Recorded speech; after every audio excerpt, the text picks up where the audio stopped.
it was pretty close all day. And talking to Buddha after the game, they got back within a couple of goals a couple of times, and we were just able to kick a couple and stretch the margin each time. Plenty of familiar names still there. The core is still there, but you've obviously seen some great premiership players like Felikos and Wood Mason and Learson, although they didn't play a huge amount of senior footy there. They've moved on. You lost a couple of handy other ones. Marnie comes to mind as down in the Hampton League as well. I didn't see Fraser O'Gorman's name. What's Fraser doing with his footy this year? He's at base camp at the moment at Everest. So he booked that in nice and early and told us from the get-go that was what was going to happen. And because you got a certain window to actually do it, not that I'm going to trek over to Nepal anytime soon to do it myself. Didn't have enough money for a golf trip? No, well, he could have gone over to the peninsula and seriously, play a week of golf. Yeah, what are you doing at Everest? He's gone over there. But as you said before, we've probably lost 1,000 games out the door, which just opens up so much more opportunities for these young blokes. There's altitude training and then there's altitude training. Yeah, correct. Yeah, that's a fairly costly Colorado, expedition. is it? Yeah. So some of the names, obviously, Cooper Hayes is an interesting one. He's Geelong Ammo's product, and is he just making the trek down, training nights? So it's an interesting one. Kids that play locally in Geelong in the Bellarine will usually go to a GFL club based here. How did that work that he's found himself going down your way? Yeah, funny enough, his father, Brett, is a under-18 premiership captain at Colac back in the Hampden days. So the connection's there, and he's got a strong link with Joffy Simpkin and Darcy Lang, and loves the way they go about their footy. So I thought with the big open spaces down at Central, down at the ASL stadium, it'd suit him really well. So he thought he'd come down and have a kick with us, which was great. Was that the same team that the great Scotty Gallen from the Herald Sun won the best and fairest in? Did they play together? No, that might have been under 10s or something, Scotty Gallen. Scotty won an under 18. He won an under. We used to hang it on him all the time about that. I think Ro's hanging on him right now, which is good. I just want to ask you about a player from another club. I wouldn't normally ask about Bell Park players, but I want to ask about what Wade McSparron's up to, because I believe there might be a little bit of over the dip or over the Pacific in his future. What's going on there? Yeah, well, the three of them are at home because Bianca's Essendon and Tyler and Wadey are Collingwood, so they're listening in, and I better give him a bit of a plug. But he's trying out for the pro kick with Chapman and the boys up in Melbourne, so he's having a crack at that, and apparently he's doing all right from his reports anyway. So if it all goes well, he's got a couple of mates. Obviously, Joey Couch is over there, and Aidan Sleep Dalton's over there. A couple of mates that he knows from Joey. So the avenues are there. If he does well enough, he might get a scholarship out of it. Fingers crossed. How good's that? That's where the Carrock end of season trip's going to be. Correct. We're heading over to watch him Wade punt over in the. Mate, you just spent 6 months over there. He's not taking his family. He's trying to get all us going. Yeah. A couple of players I wanted to speak about. I talked to the Colac Mafia normally at Easter time. They were very interested to find out how Zach Zyde-Bell was going to go in the ruck. It looks like he's been given a bit of a lease on life, I suppose, because you looked a bit. This is just personally. He looked a bit top-heavy last year with a number of tall players, and it looks like he's been given a bit of freedom just to run around and play in the ruck.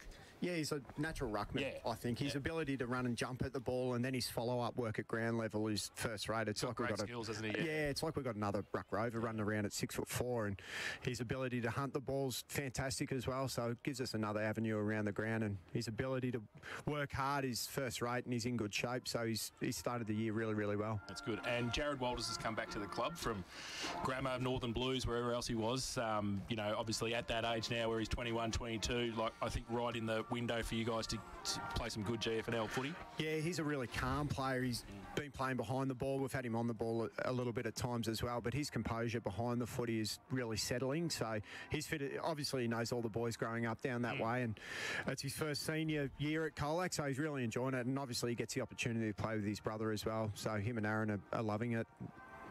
The only player I want to ask about is there was a few times last year I asked you about him while he was playing twos and things like that, but he looks like he's started the season really well. Slime Hillman, he's kicked 8, I think, and averaging 4 a game. He's obviously had a big pre-season and he's ready to go. Yeah, he's really fit at the minute, and he had a couple of niggles last year too that kind of held him back a little bit. So people think that sometimes you're playing at 12 o'clock, you're being pushed out for some reason or another, but sometimes you just need to find some form and run across the ground as well because you're coming back or you're injured. So his body probably wasn't in the best shape last year, but as you said, his form early parts this year has been fantastic, and obviously we hope it continues. How was the pre-season, Ro? Obviously, you don't dwell on what happened in the final series, and let's be honest, you guys linked into the final series. There's a fair few excuses for what happened during that final series with your players, but I presume you don't dwell on it, you just move on. And did you change anything up in the pre-season, or just attacked it the same way? Yeah, we've probably changed a couple of things up pre-season, but we did dissect that final series pretty hard. Even though, you know, some of those things were out of our control, we still want to make sure the things that we can control, we do well, and we just probably didn't do that for the last, even out here against South Barwon in the last round. We weren't great there, and it continued into the final, so we've tried to rectify that best we can. Did that raise some alarm bells, that performance? Did you walk away from your game, something just not right here? I kind of put it, Darcy and I had a good chat about it. We thought we'd leave it alone a little bit to a certain degree, just because it was the last game. There was only us and another game played that weekend, so we thought the boys might have just tried to, you know what it gets like when it's a dead rubber. Blokes want to just preserve themselves for final. So we had a fantastic night, 2 nights on the track leading into that first final, and all indication was we were going to play some good footy, which wasn't the case. Was there an opportunity for Brady Hall to play with you today, or was that not afforded to you? No, sorry, on the week. So he was at Vic Country. Yep. Yeah, okay. Yeah, so he's in the pathway. Sorry, not today. This Saturday I should be talking about. Yeah, so if he gets ticked off from the Falcons, that he's right to go. He's coming back from a slight little injury, so he's only played one at the Falcons, correct me if I'm wrong. Yep. And so he's only played the one, and then he played the Vic Country trial game on the weekend, so he may yet be rested, but if we can get an opportunity to get a quality player like that in, we'll definitely look at it. Right. Great to see you. We look forward to seeing you Saturday. Looking forward to seeing the Tigers first up for 2023 for us. And we're hoping to get down to Australian Lamb Company Stadium at some stage during the year. But we want to have it, make sure there's a couple of meat packs for us waiting for us to bring back up the highway. Lamb's not cheap these days. That's why I'm asking for a couple. I have to stay down on Saturday night and go to the Austral. Hello? Yeah, Ben can definitely sort you out at the Austral for a counter meal and whatever else. Peril. Hey? That's your peril. Might get the Buchanans over and we'll have a real fun geez, party. You probably don't want that. Could be You'll be there for a week. That's what I mean. And we've used all our questions now for Saturday. For Warra Lily, thanks for joining us, Ro. Enjoy the afternoon. Whack on the SPF 50 because she's warm out there. It is warm, yeah. I just had a hit of golf, and I was saying to you boys earlier, Ross Dillon was good for 50 and choked. So hopefully he's listening and gets a whack. You'll be listening to Ross going over about that. Thanks for joining us, Ro. See you Saturday. No worries. Thank you. Rowan McSparrow, the co-coach of the Colac Tigers, joining us. Thanks to Warra Lily. Plenty of mirth and merriment. You love when the coaches tip in their mates too. I love this little bit of drive-bys. Live in Geelong's most awarded community, the premier place for families to live. That is warralily.com.au. The Anzac Observance ceremony is not too far away. Don't forget you can join us, krockfootball.live. If you're here at the ground, you've got in the car, Krock 955. You want to jump out, listen to it on your smart device, whack it on krockfootball.live, and we'll bring you a zero delay call of this afternoon's massive clash between South Barwon and St Joseph. The Anzac Observance ceremony next. We're before the bounce for Team Tyre Power and the Ponds and Norlane Hotel. Get your friends together and have a fun day out at the Ponds and Norlane Hotel. Thanks to Epco Cafe 24/7. Anzac Day football. Live, breathe, Krock footy.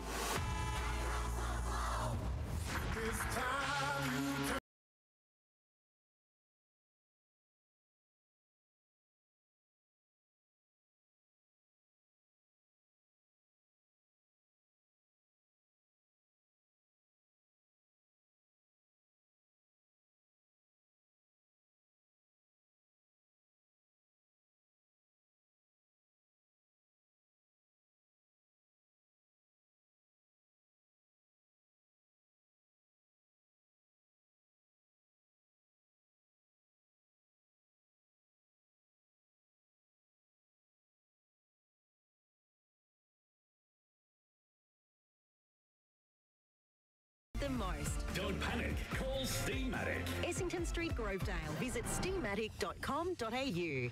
The heart and soul of Warnponds is the Ponds. Enjoy a quality meal, grab a drink and relax. It's such a friendly atmosphere with a playroom for the kids. Choose from indoor or outdoor dining. Kick back in the all-new beer garden or catch up with mates in the sports bar. There's the cafe and bottle shop too, all open daily. The ponds. The ponds. Love the ponds. At the Homemaker Centre, Warn Ponds. View the menu at warnpondshotel.com.au. Ready to refinance? Geelong Bank's 1-2 home loan is a game changer. Score a discounted variable rate from 4.94% per annum. With mortgage offset and $2,000 cash back, it's a deal worth barracking for. Kick off your 1-2 home loan application today. Visit geelongbank.com.au for details. Credit eligibility criteria, terms and conditions, fees and charges apply. Comparison rate 5.77% per annum. Australian credit licence 244351. Offer may be withdrawn at any time. Go Harvey Norman, go. Geelong, it's a huge clearance now at Harvey Norman Furniture. Massive savings at Corio and Warn Pond stores. Up to 40% off outdoor furniture and barbecue clearance ranges. Up to 40% off ex-displayed lounges, dining settings and case goods. Pick up huge clearance deals on all in-stock furniture. Update the furnishings in your home now and save. Limited time only at Harvey Norman, Princess Highway, Corio and Warn Ponds. Go Harvey, go. Thanks to our #1 ticket holder, ABCO. Fueled by ABCO Cafe 24/7. For the bounce, thanks to Team Tyre Power and the Ponds at Norlane Hotel. Get your friends together and have a fun day out at the Ponds and Norlane Hotel. We're just about ready to go down to ground level for the Anzac Day ceremony. And we're going to throw to the Master of Ceremonies, who we all know well, Tom King. And I think Kingy is ready for us now. Well, thank you, ladies and gentlemen. A very good afternoon and welcome to McDonald Reserve for the Anzac Observance Ceremony on this wonderful day between South Barwon and St Joseph's Football Netball Clubs. My name is Tom King. I'd like to start by acknowledging the traditional owners of the land on which we are meeting today, the Wadawurrung, of course, people, and pay our respects to their elders past, present and emerging. I'd like to now call forward to lead the Anzac Requiem, Graham Christie, President of the Geelong and District Vietnam Veterans. Graham.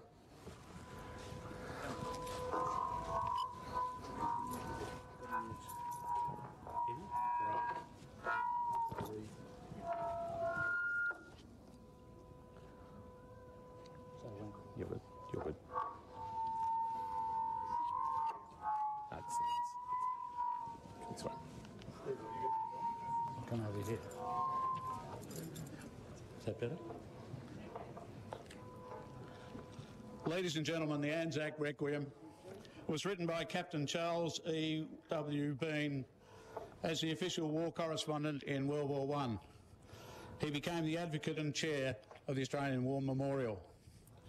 This is what he wrote back in 1918. On this day above all days, we recall those who served in war and did not return to receive the grateful thanks of the nation. We remember those who still sleep where they were left amid the holly scrub in the valleys and on the ridges of Gallipoli, on the rocky and terraced hills of Palestine, and in the lovely cemeteries of France. We remember those who lie asleep in ground beneath the shimmering haze of the Libyan desert, at Bardia, Derna, Tobruk, and amid the mountain passes and olive groves of Greece and Crete, and the snow-capped hills of Lebanon and Syria. We remember those who lie buried in the rank jungles of Malaya and Burma, in New Guinea, and in the distant isles of the Pacific.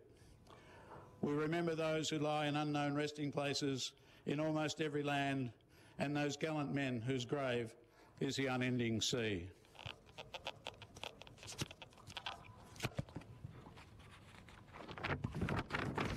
Especially do we remember those who died as prisoners of war, remote from their homeland and from the comforting presence of their kith and kin.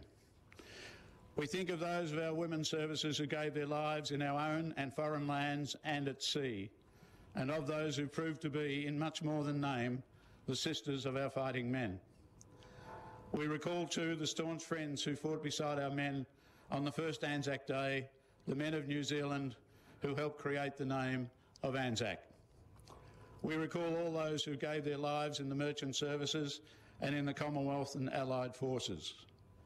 We think of every man and woman who in those crucial hours died so that the lights of freedom and humanity might continue to shine.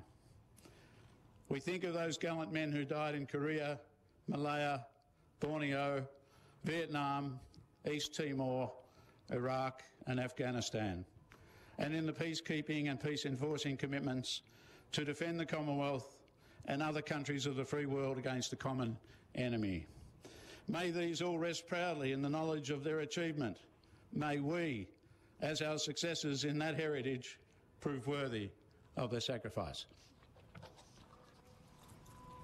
Thank you, Graham. Ladies and gentlemen, it is now time for the laying of the wreaths, and I'd like to call forward several representatives to lay those wreaths, and I welcome the Geelong Memorial Band to resume playing. Firstly, I'd like to welcome the President of the Geelong RSL, Mr. Andrew Hands.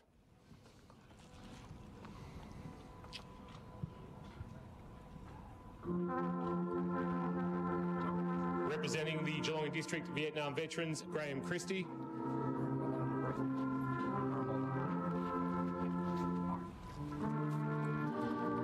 Lieutenant Commander Elizabeth Quinn.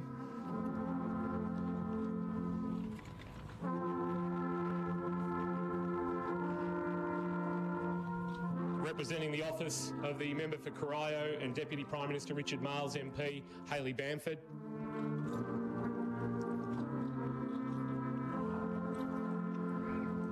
The State Member for Geelong, Christine Cousins MP.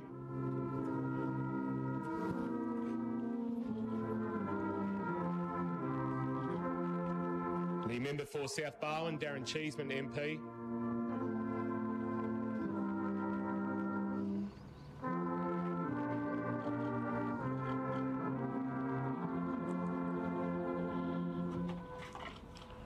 Representing the City of Greater Geelong, Councillors Ron Nelson and Melissa Cadwell.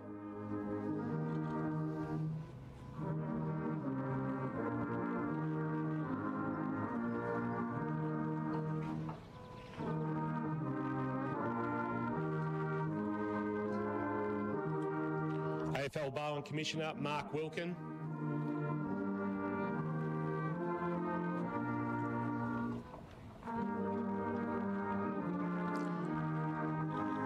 From Buckley's, their chair, Mr. Bill Brebner.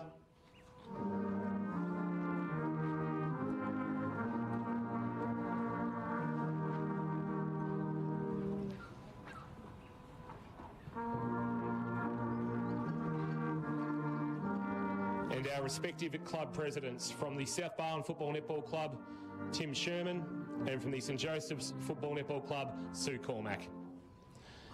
And also representing St Joseph's, Cole Silcock.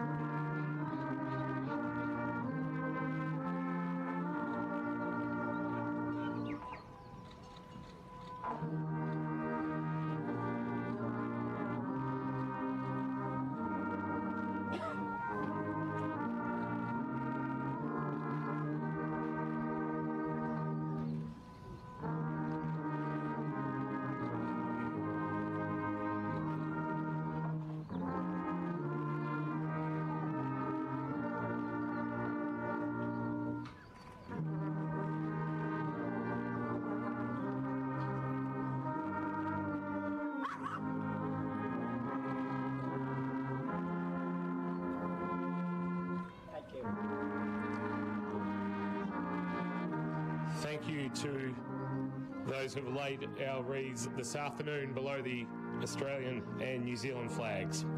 I'd like to now call forward the President of the Geelong RSL to deliver the ode, Mr. Andrew Hands. Andrew.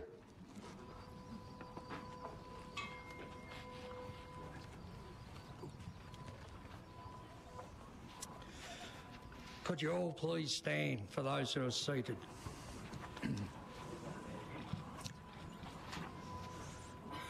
They went with songs to the battle. They were young, straight of limb, true of eyes, steady and aglow. They were staunch to the end against odds encountered. They fell with their faces to the foe. They shall grow not old, as we to the left grow old. Age shall not weary them, nor the years condemn. At the going down of the sun and in the morning, we will remember them.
lest we forget.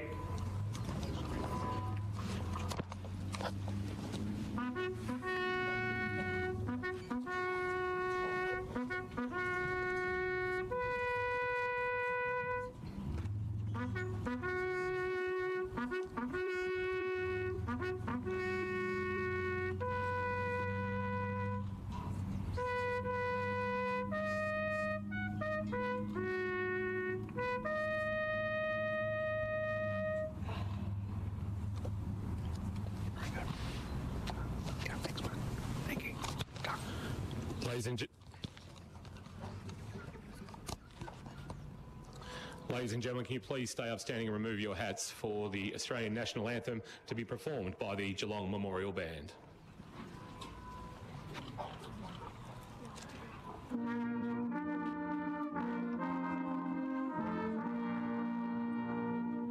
Australians, oh, let us rejoice, for we are one and free. With golden soil and wealth of toil, our home is girt by sea.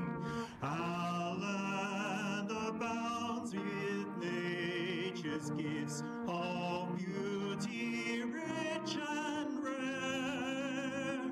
In history's page let every stage advance Australia fair.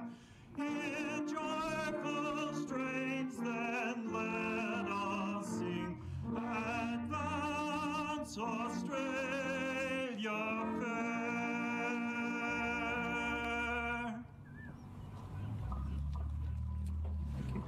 Thank you, ladies and gentlemen.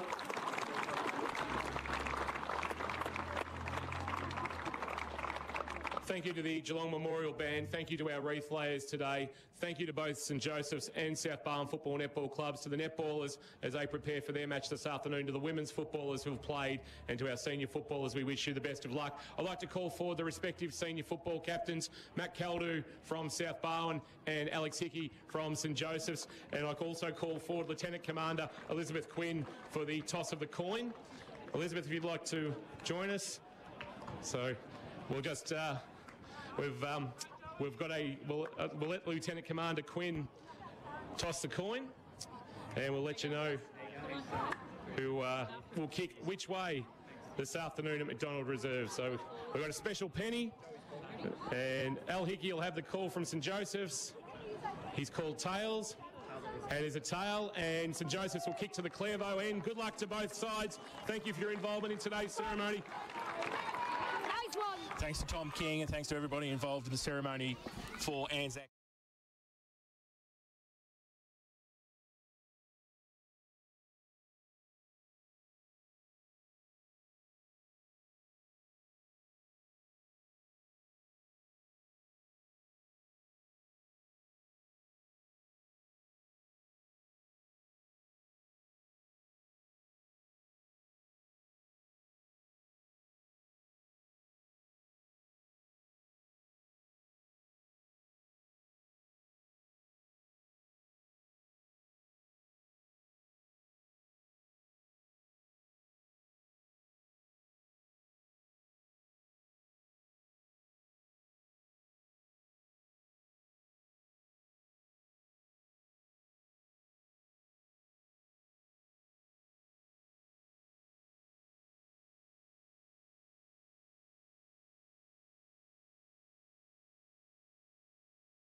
Really starting afresh today. So history, put it to the side. Whilst it's a fair hold, I think today's a whole new ball game, and we're going to see one hell of a game. Winner and margin, Birchie, please. I'm going to tip St Joseph's, 10 points. 10. Kirsch. St Joseph's by 2 goals. Jace. St Joseph's by 3 points after the siren. Laurie Hill.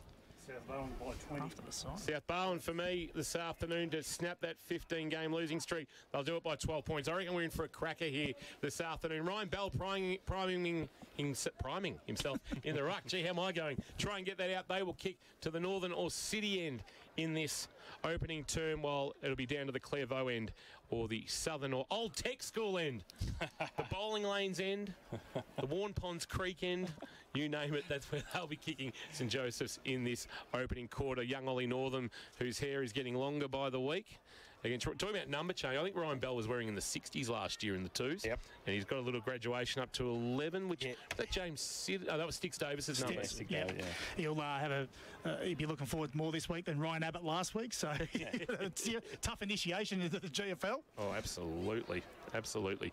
So just waiting for the last remnants of crowd to remove themselves from the ground, and we will get this one underway as round 2 will come to a conclusion. But St Joseph's, who will have next weekend off after bringing forward their clash with North Shore to before Easter, we're looking to go 3-0 and just having that little buffer on the rest of the competition, while South looking to go 2-0 after tipping over Grovedale last week to the tune of 41 points. Umpire about to put the ball in hand, hold it aloft, and Anzac Day 2023 is nearly a go between these two very proud clubs, South Barwon and St Joseph's. We are right to go for Geelong Bank and their 1-2 home loan, 1% less for 2 years. Get us underway, Jason Doherty. There's Ryan Bell for South Barwon up against Ollie Northern for St Joey's, and Bell gets it down towards Doyle Madigan for the Swans, who's wrapped up straight away. Hunter Lewis coming off the line, and he wraps him up. Doyle Madigan, we're going to have a secondary bounce just forward of the centre circle for St Joey's.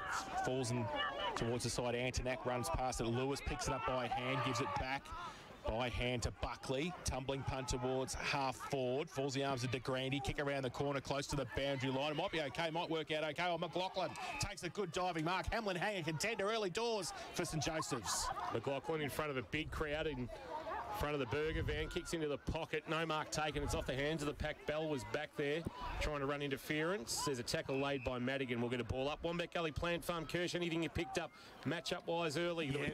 Bosley's got O'Dwyer, and Hovey's got the job on the big Kellogg down at full forward. That's a really good matchup as well. Bell won the tap down. Roving done by Tanner Owen. He's taken down in a tackle and going nowhere.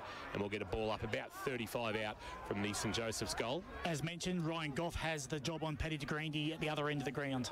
Umpire puts it into the air again. Bell winning the tap down. Ball rolls towards the boundary line. Peters through traffic, trying to get a handball to James. Confronted by Antonak, but the ball's going to spill for Madigan, who kicks on his left towards half-back, but coming across, reading it best off the boot, is the skipper of St Joseph's, Al Hickey. Hickey now drives it back inside 50. Wants a marking target. Punched away by Fort defensively for South Barwon. They've got the numbers as well. Mulroney goes back across the face of goal to the outer side back pocket. Might be okay just.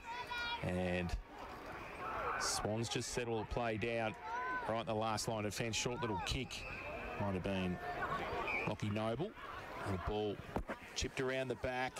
Comes back towards centre half back for South Barwon. Cunningham goes to Mulroney, got a hand to it, couldn't take the mark, but got a bit of time to size it up and gives it away by hand as well. And they go towards centre wing, taking the mark, Chris Hughes for the Swans. Hughes from St Bernard's in the Victorian Amateur competition. Very handy pickup for the Swans. Kick towards half forward. What's he got marking wise? Fly over the back, but not taken by Urquhart. He'll try and find it at ground level, but Harry Smith will worry him out of it. He's over the footy, knocking it up only as far as Madigan, though, who burst away with speed and then drills a ball to the goal square. Not a bad effort, but it's going to york the goalpost as Hovey's got that matchup back there against Ben Callett, who there's big raps on at South Barwon. The first score of the afternoon, a minor one, a behind that hit the post for Doyle Madigan, but geez, the strength and speed out of the contest. Jeez. He was 3v1 then in that stoppage, and away he went with it. So waiting for the footy to come back. Don't tell me somebody's run away with the footy already. No, they've got Al Hickey's waiting for it. It'd been good nick too. Oh, so absolutely. It's had 20 kicks on it and be ready to go. He's got it at full back for St Joey's. Al Hickey's coming up for 4 of them. Started well That's early. Exactly right. So he's going to do the kicking in duties. He's got Northam this side, broadcast side. western side of McDonald Reserve. He goes in that direction now. Goff in the middle as well. Bell, pack develops. Madigan front and centre again. This time not going anywhere. No. Gets wrapped up by Louis Antonak straight away. They learnt, trying to extract the footy there. Hocking coming across to help out as well. So right in front of the best seats in the house, thanks to APCO Cafe 24/7. Northam gets it down from the ruck contest. Ball goes towards centre wing. Good play. Coming out at pace was Owen. He takes the mark for Joey's. Owen sees something he likes forward, and it's a well-weighted kick. The mark taken by Hannessy. Hannessy quickly wants to move it on to young Lewis. Lewis dropped an absolute sitter on his chest. Now he's got trouble. Fort trying to wrap him up, but he knocked the ball out, Lewis. South Barwon at half-back, look to run.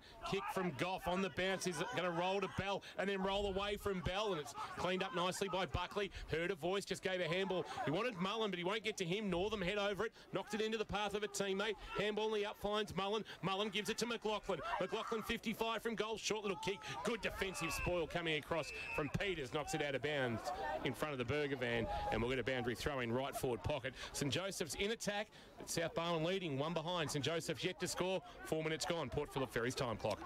De Grande doing the ruck work forward of 50 for St Joey's. Bell gets in front, gets a left hand to it. And was that a high tackle? I think it might have been over the shoulder. It's going to come back and be a free kick. My man. To Jake Peters, I think. Oh, no. He's your man too. Oh, my man had it under the pack. Peters gets it to Madigan. Along the line goes towards Noble. Punched away. Jack Buckley on centre wing for St Joey's. And we'll have a boundary throw in right in front of a massive crowd here at McDonald Reserve. Madigan started on fire last week before he got hurt, Kirsch, and he started well again. He's done the same, hasn't he? He's everywhere at the moment. No, not being hindered by that corky. Boundary throw in. Northam at the back. Now, I heard a whistle. Was that from the netball courts? It might have been from the netball courts. But Madigan, here he is again, kicking to half forward, and Caldu on the juggle, couldn't complete the mark. Front of the pack, McLaughlin's been present early. He goes short with a kick that's okay for Northam. And that flowing mullet of Ollie Northam takes you back to sort of Def Leppard mid-1980s style. Poison kick on the bounce.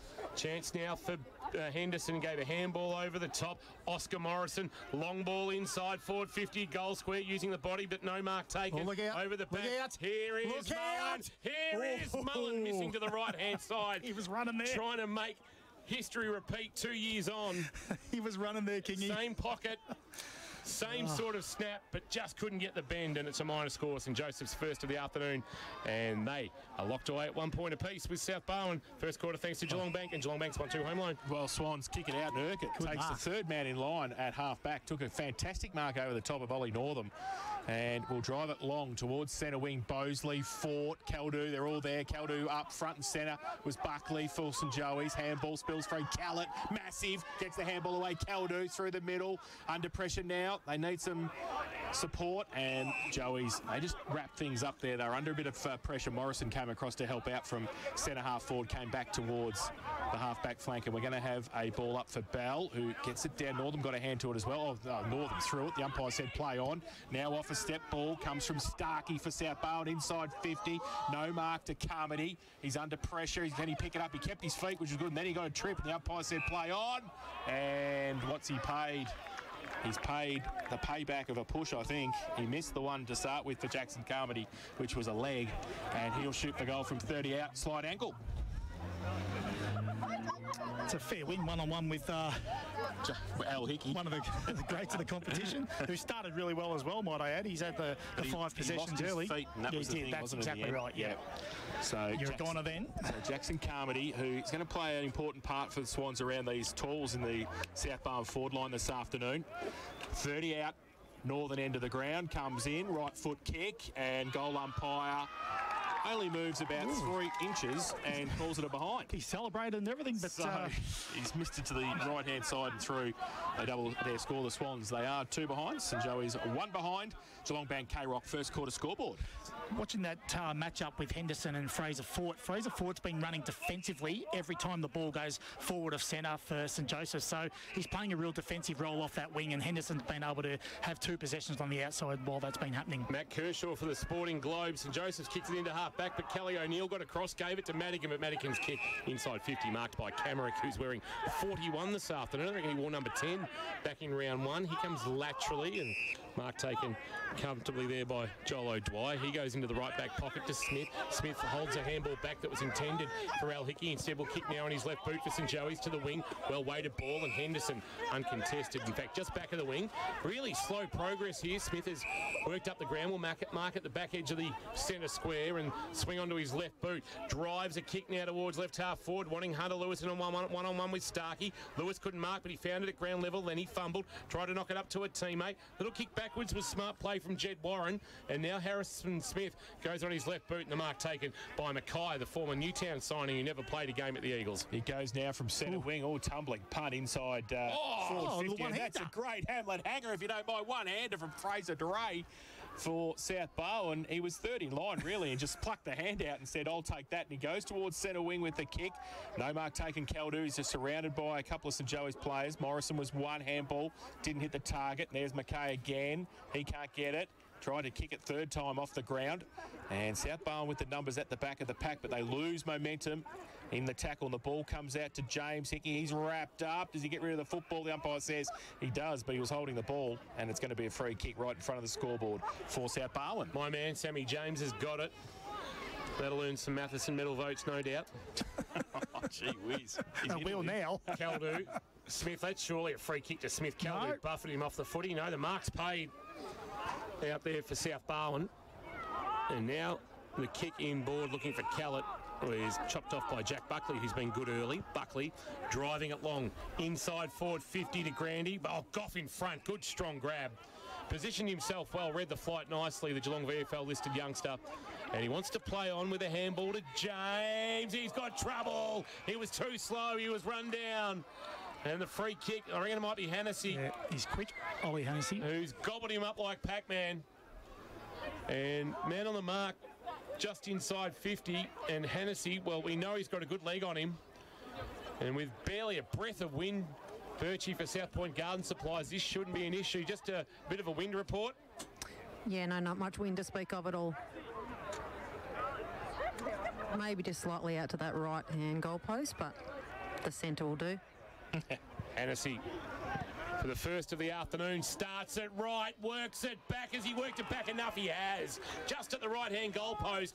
He read the breeze beautifully. Birchie's tips working. And the first of the afternoon on the K-Rock Geelong Bank 1-2 home loan scoreboard goes to St Joseph's and Ollie Hennessy. They're 1-1-7, Joey. South Barwon 2 behinds as we've played 10.5 minutes on the Port Phillip Ferries time clock. You mentioned in the call, Kingy, about the ball movement from their back half was just a little bit slower because South Barwon's immediate reaction is to fold backwards into their back half.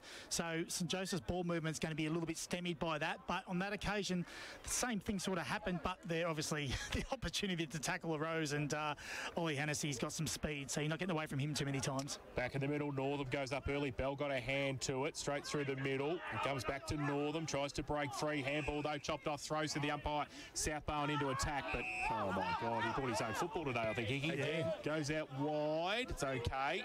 And setting the pace for Jed Warren to take the mark at defensive wing. He tries to drill it along the boundary line. Does Muhor. Will get on his left boot, you suspect, and he wheels around and does that now. Goes towards half forward with the kick. Goff gets back there in front. It's been good. Yeah, he has been good. K-Rock zone. And he's heard about Sam James and Tom King, and he doesn't want to be. He doesn't want James to be K-Rock zone. Oh, he hasn't got it. He hasn't got it. To give it off. Well, he got a push, so. Yeah.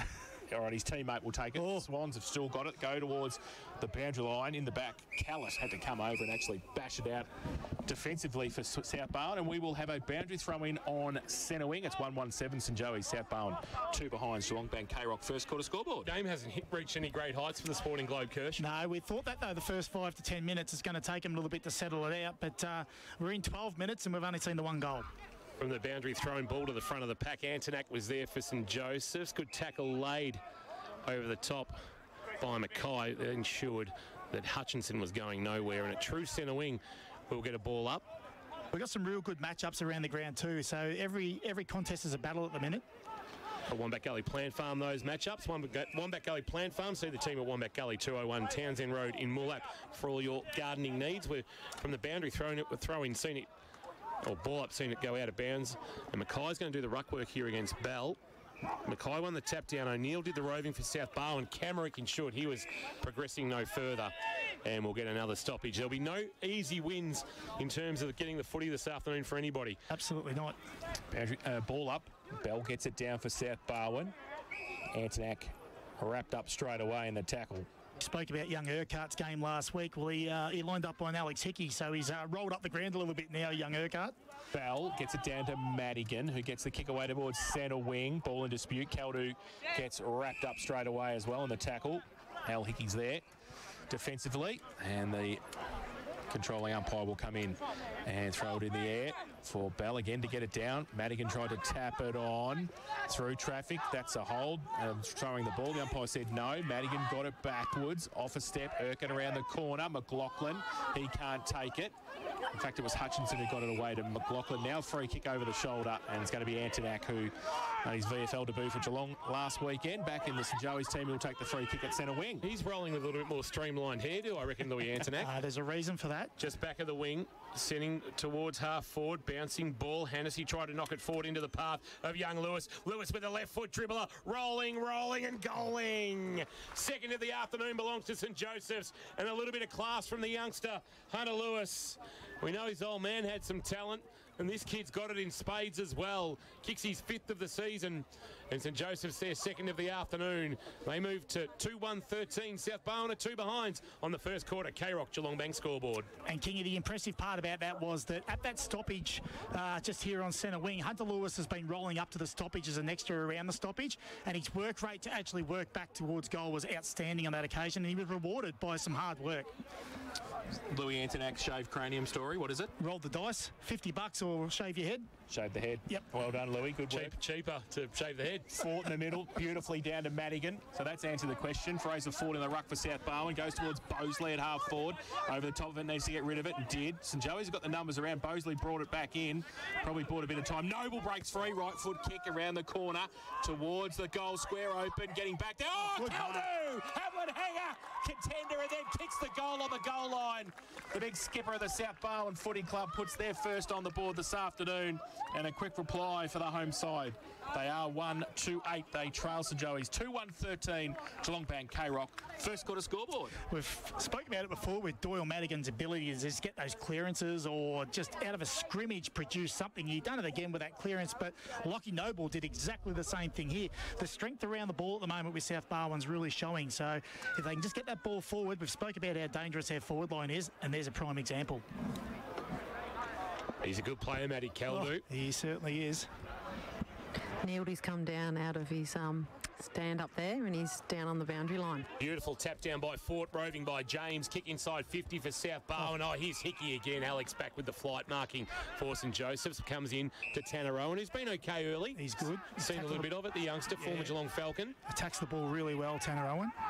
Back edge of the centre square. He drives it towards the outer wing using the body. Mackay couldn't work his opponent off the footy in Fort, but Fort did well to be able to knock the ball forward, only as far as Smith for St Joseph's. He gave a handball off to Antonak, slung in the tackle, a handball to Mackay. Was able to lower the eyes and put a bouncing ball into the path of Warren. Warren about 75 from home, kick inside 50. McLaughlin to run onto it. In fact, he got a nightmare of a bounce, and it was cleaned up out the back by Giray. Shared it with Goff to Peters. Peters with the outside of the right boot. A well-weighted kick onto the chest of Noble, who marks it true centre wing. Plays on quickly, left foot kick towards half forward. Push past Carmody. Can he pick it up? He can't. He's got 2-on-1. Hickey L gives it away by hand. Close to the boundary line. Buckley under pressure. Back to Hocking. Back to Buckley. Runs past the 1-2. Inside defensive 50. Measures the pass. McLaughlin has bought his own footy this afternoon too. Max at right half back for St Joseph's has taken the mark. Wants to play on. Got Antonak running past. He elects to go with the kick instead. Probably should have handballed it. Peters was there for South Barwon. They rove the Swans and they go back inboard. Bit of space at centre half forward. James shuffles the handball. Fort inside defensive 50. Drills the football inside 50. And all Jackson Carmody had to do was sit and wait. Fraser Fort put it right on his chest, and he will shoot for goal from about the same spot he missed one earlier, 30 out slide angle. Well, turnover. Yeah, well, it's a young kid probably biting off a little bit more than you can chew, playing on when you shouldn't. Just kick it to a one-on-one down the line if you have to. That's just experience. That's all it is. Just the heat of the moment, wanted to go. And then Felix Henderson's a winger, had to come back and defend a forward. So they were all caught out by the turnover. Old-fashioned shootout for Leopold Sporties at Drysdale. They're 6-2-38. Port Arlington, 5 straight 30. Jeez. That's 11 goals. Wouldn't even be quarter time yet. So Carmody comes in, and this time it's a much better finish for the South Barwon small forward. He hits his first of the afternoon, and the second for South Barwon. They go to 2-2-14. Oh, the Archbishop Desmond Tutu, may he rest in peace. St Joey's 2-1-13. Geelong Bank K-Rock first quarter scoreboard. Yes. Just very sneaky, Carmody. He always sort of gets into a bit of space. Every time you look up, he's got some space. He's creative. Well, they're pretty tall down there, aren't they? So he's going to have to. He's got front and centre around those big boys. He's like got a big job. Mosley. He's got a big job. Him and Noble down there. They're the two. Yep.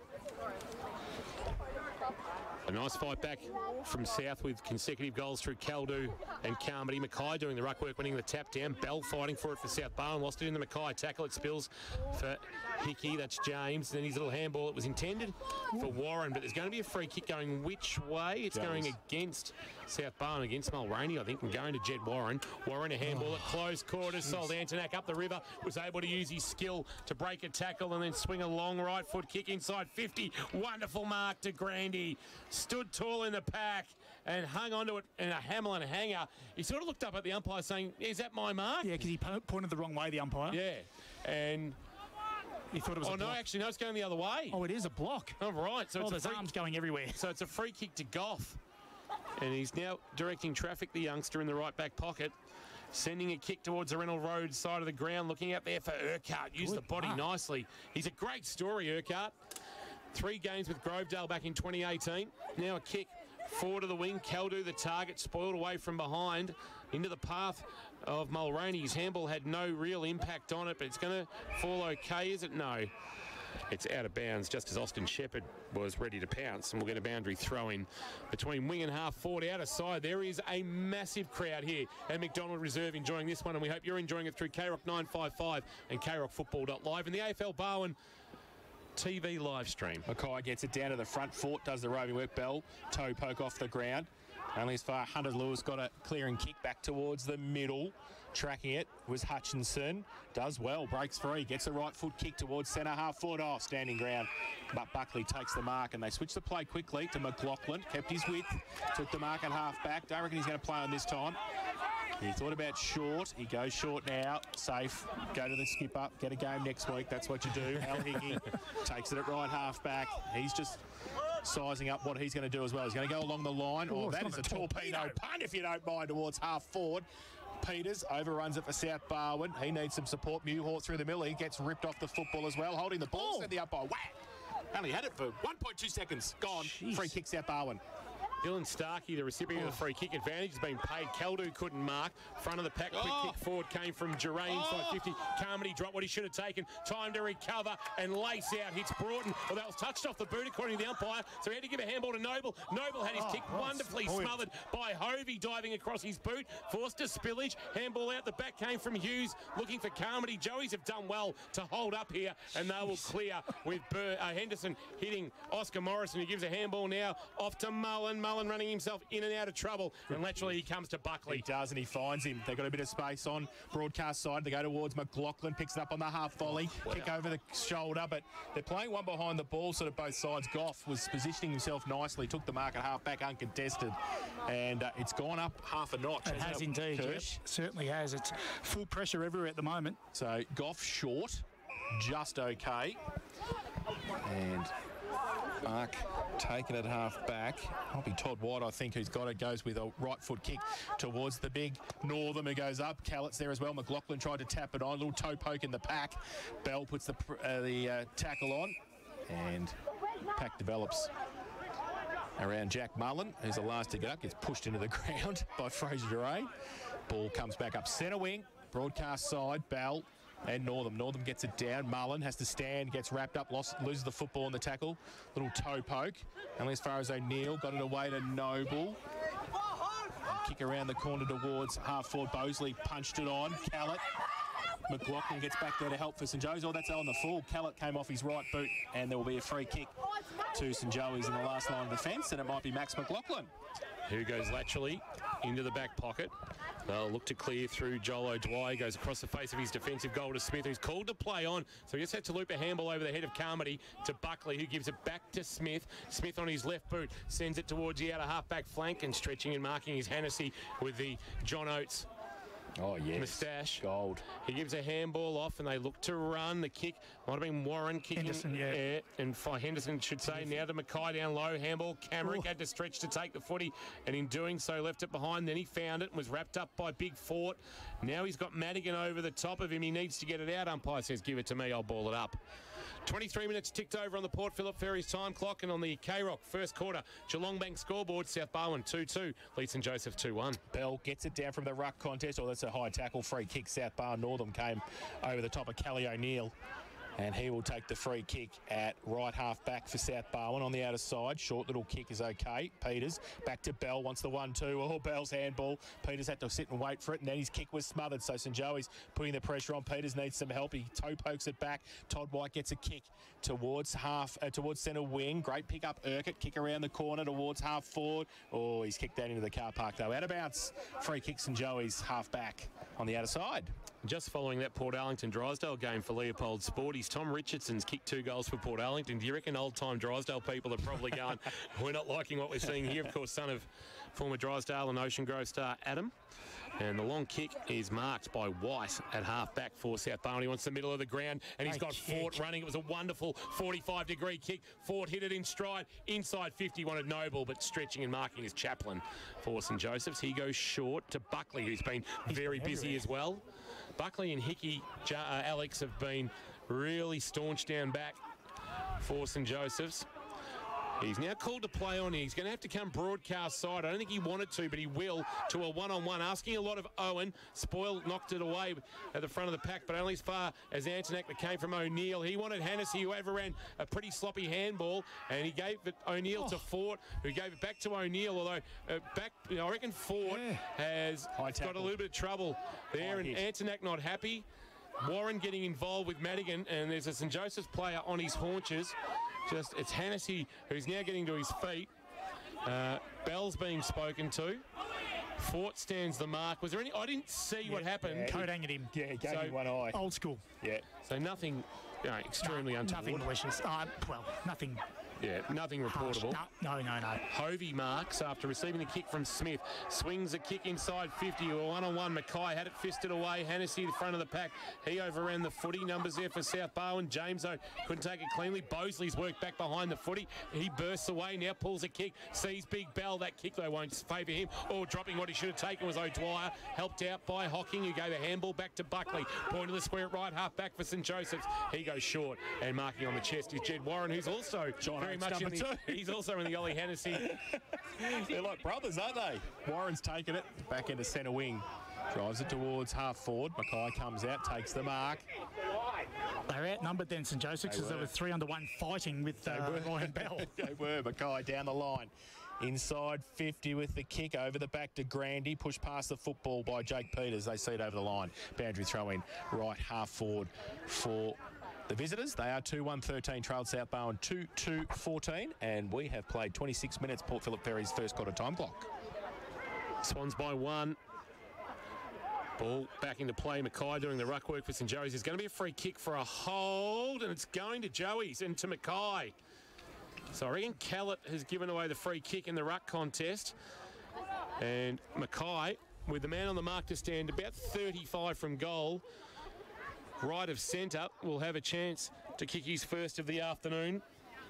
Of course, from WA over here with Marcus Oldham, and he's going to kick after the siren. Signed by Newtown in 2021, did his knee in a pre-season game. When he returned, he did it while on the farm up in Deniliquin, playing in the Murray League with the Rams up there. And Newtown thought he was coming back, and St Joey's pulled the rug from underneath them. And Mackay's now got a shot at goal, and he's drilled it, has he? Yes. Great finish from Angus Mackay, and look at them come to him after the quarter-time siren. So a nice bit of momentum for Joey's going into the first change as they take a little buffer. After a bit of an arm wrestle, they lead by 5, 3-1-19. South Barwon, 2-2-14. It's quarter time at McDonald Reserve on Anzac Day. We'll take a break, come back and review that opening quarter of football from the home of the Swans. It's St Joseph's by 5 points. Thanks to Epco Cafe 24/7 and the all-new Chimichanga Jaffle. Good breathe, Carol footy. Geelong's favourite way to wake up. Tom, Lingy and Lockie.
was pretty chaotic. Footy's a chaotic game. I thought both defences were on top. Lots of good contests. Not too much skill early to be expected. It's community footy being played in front of a whole lot of people. A little bit of nerves out there, but it's enjoyable. Good luck for the rest of the game. Mark Neal there. Thank you to Neildy. Talking to Jane Birch for Geelong Sports Medicine Centre. That hydrotherapy pool, I reckon I've just got a little bit of a sore back at the moment, so I might be heading down to see Nick just to get a bit of a tune up at Geelong Sports Medicine Centre, your ultimate destination for health, fitness and recovery. Crowd just making their way, and it is a big crowd. I reckon we'll be running long today because once they break from the huddles, then you've got to get everybody off the ground, and by the time they finally do that, we'll, because the crowd have actually crept onto in front of the signs, and that's where the umpires actually want them behind the fence. That's how many people are over the other side on the centre wing there? Yeah, it's unbelievable. They're 10 deep. Hope you're enjoying the call through KROC 955 and KROCfootball.live, as well as AFLbarwon.com.au. So we are just waiting for the signal to get going. Second quarter for Harvey Norman, Corio and Warren Ponds. Here's Jason Doherty. Ryan Bell and Ollie Northam, who gets it down from the first ruck contest. Madigan, though, gets a clearing kick as he did in the first term, goes towards centre half forward. Swans moving it quickly across the half forward flank. Chain of handballs, comes towards James. Kick was partly smothered. Falls into the arms, though. The ball came to Johnny Broughton, who goes short with the kick. He was looking for Noble, but it was chopped off. Jack Buckley has taken the saving mark for St Joey's in the last line of defence. How good was Buckley's first quarter as he trots off across the face of his defensive goal with a casual bounce and then kicks into the right back pocket with a well-weighted ball that lands on the chest of teammate. It might be Hocking there. Hocking, that's a skew with kick that Caldo cleans up for South Barwon. His handball to Jure. Jure was held without the footy umpire. Umpire said play on. Alex Hickey, handball back inboard. Asked it a lot of McLaughlin, who's dumped in a tackle by Madigan, but Northam, the loose footy. Quick handball forward, Mullen. Now, there's a whistle gone. Which way is it going? It's coming back, a high free kick going to the Will-o'-the-Wisp, Max McLaughlin, who looks like he needs a good feed. We might take him down to KFC and get him that cheapest chips feast. Gives it away by hand to the skipper again. He's definitely getting a game next week. That's twice now. Goes to Hickey, who goes to half forward with the kick. Pressure from the St Joey's forwards. Hunter Lewis put the tackle on, kept the ball at 50 for the visitors, so we'll have a ball up. Pack developed around him. Bell's going to come in and do the ruck work against Northam, who goes up way too early. Bell got it down. Antonak across there, can't take it. Lewis picked it up well. Oh, and then got one high. And Doyle Madigan told him all about it too. Doyle Madigan looked like he's been to Coachella, I'll tell you, with the way he's going with the hair and the mustachio and everything. The ball comes over the back for St Joey's. Fraser Ford on the last line of defence. Got it away by hand to Hutchinson, or the kick wasn't good. Henderson got a bit of time and space. Runs inside 40. Left foot kick and kicks the goal. Lammy's Tavern goal, the day contender from Felix Henderson. He just worked his way around on his left boot. I reckon South Barwon thought he was going to come back on his right, and he just drilled it straight through the middle. And St Joey's start this second term with a goal through Felix Henderson. 4-1-25. They lead South Barwon 2-2-14. Harvey Norman KROC first quarter scoreboard. Well, mentioned it in the call in the first quarter that Fraser Fort's role is to roll behind the ball. Fraser Fort saved the ball that come out the back, but he forgot about his opponent, which was a winger sitting at 40, which is Felix Henderson, who goes back and kicks a goal once the ball was exited. It's a real fine line when you're playing that wing to roll behind the ball and defend, but you've got to obviously man up on your own opponent when he's sitting at 40 inside the forward 50. Lead by 11 for a second time this afternoon. Northam got high-fisted at forward, but Bell might actually do the roving and eluded a would-be tackler and drive South Barwon into attack. Wanted Caldo, knocked away by Hocking with good defensive play. Chance now for O'Dwyer, a handball out the side door towards the boundary line. Al Hickey trying to track it. He's dragged down by Urquhart and taken out of bounds for a boundary throw-in in the left forward pocket. Clevo or old Geelong Tech School end of the ground. Good crowd. Cars backed up, people sitting in boots and hatches. Tapped down by Callett in the ruck for South Barwon, but the bobbling ball's going to end up in the hands of Harry Smith, who's then taken in a really good tackle by Sammy James. And we'll get a ball up about 45 out from the South Barwon goal. They trail 2-2-14, St Joseph's 4-1-25, and we've ticked over 3.5 minutes on the Port Phillip Ferries time clock. There is no better way to travel to the footy than Port Phillip Ferries, their Sunday footy special for Geelong and Essendon. It's the ball from the ruck contest. Northam did some handy work. Antonak gets the clearing kick, but I think he's put that into Reynolds Road. That is very wide, and Jake Peters is going to take the resultant free kick for South Barwon at left half forward. No, it's not. It's going to come back. I think Fraser Duray's got it now. Peters tried to grab it from him. He's going to drive it long inside 50 again. Bosley goes up, can't take the mark. Front and centre was pretty good, but I think missing, and I think that might have been Broughton, was it? Noble. It was. Noble. Lively. 3 for 1 behind. Interesting, Jace. First out in the full for the day. Yes. Yes, you like keeping another that stat, don't you? The curse higher.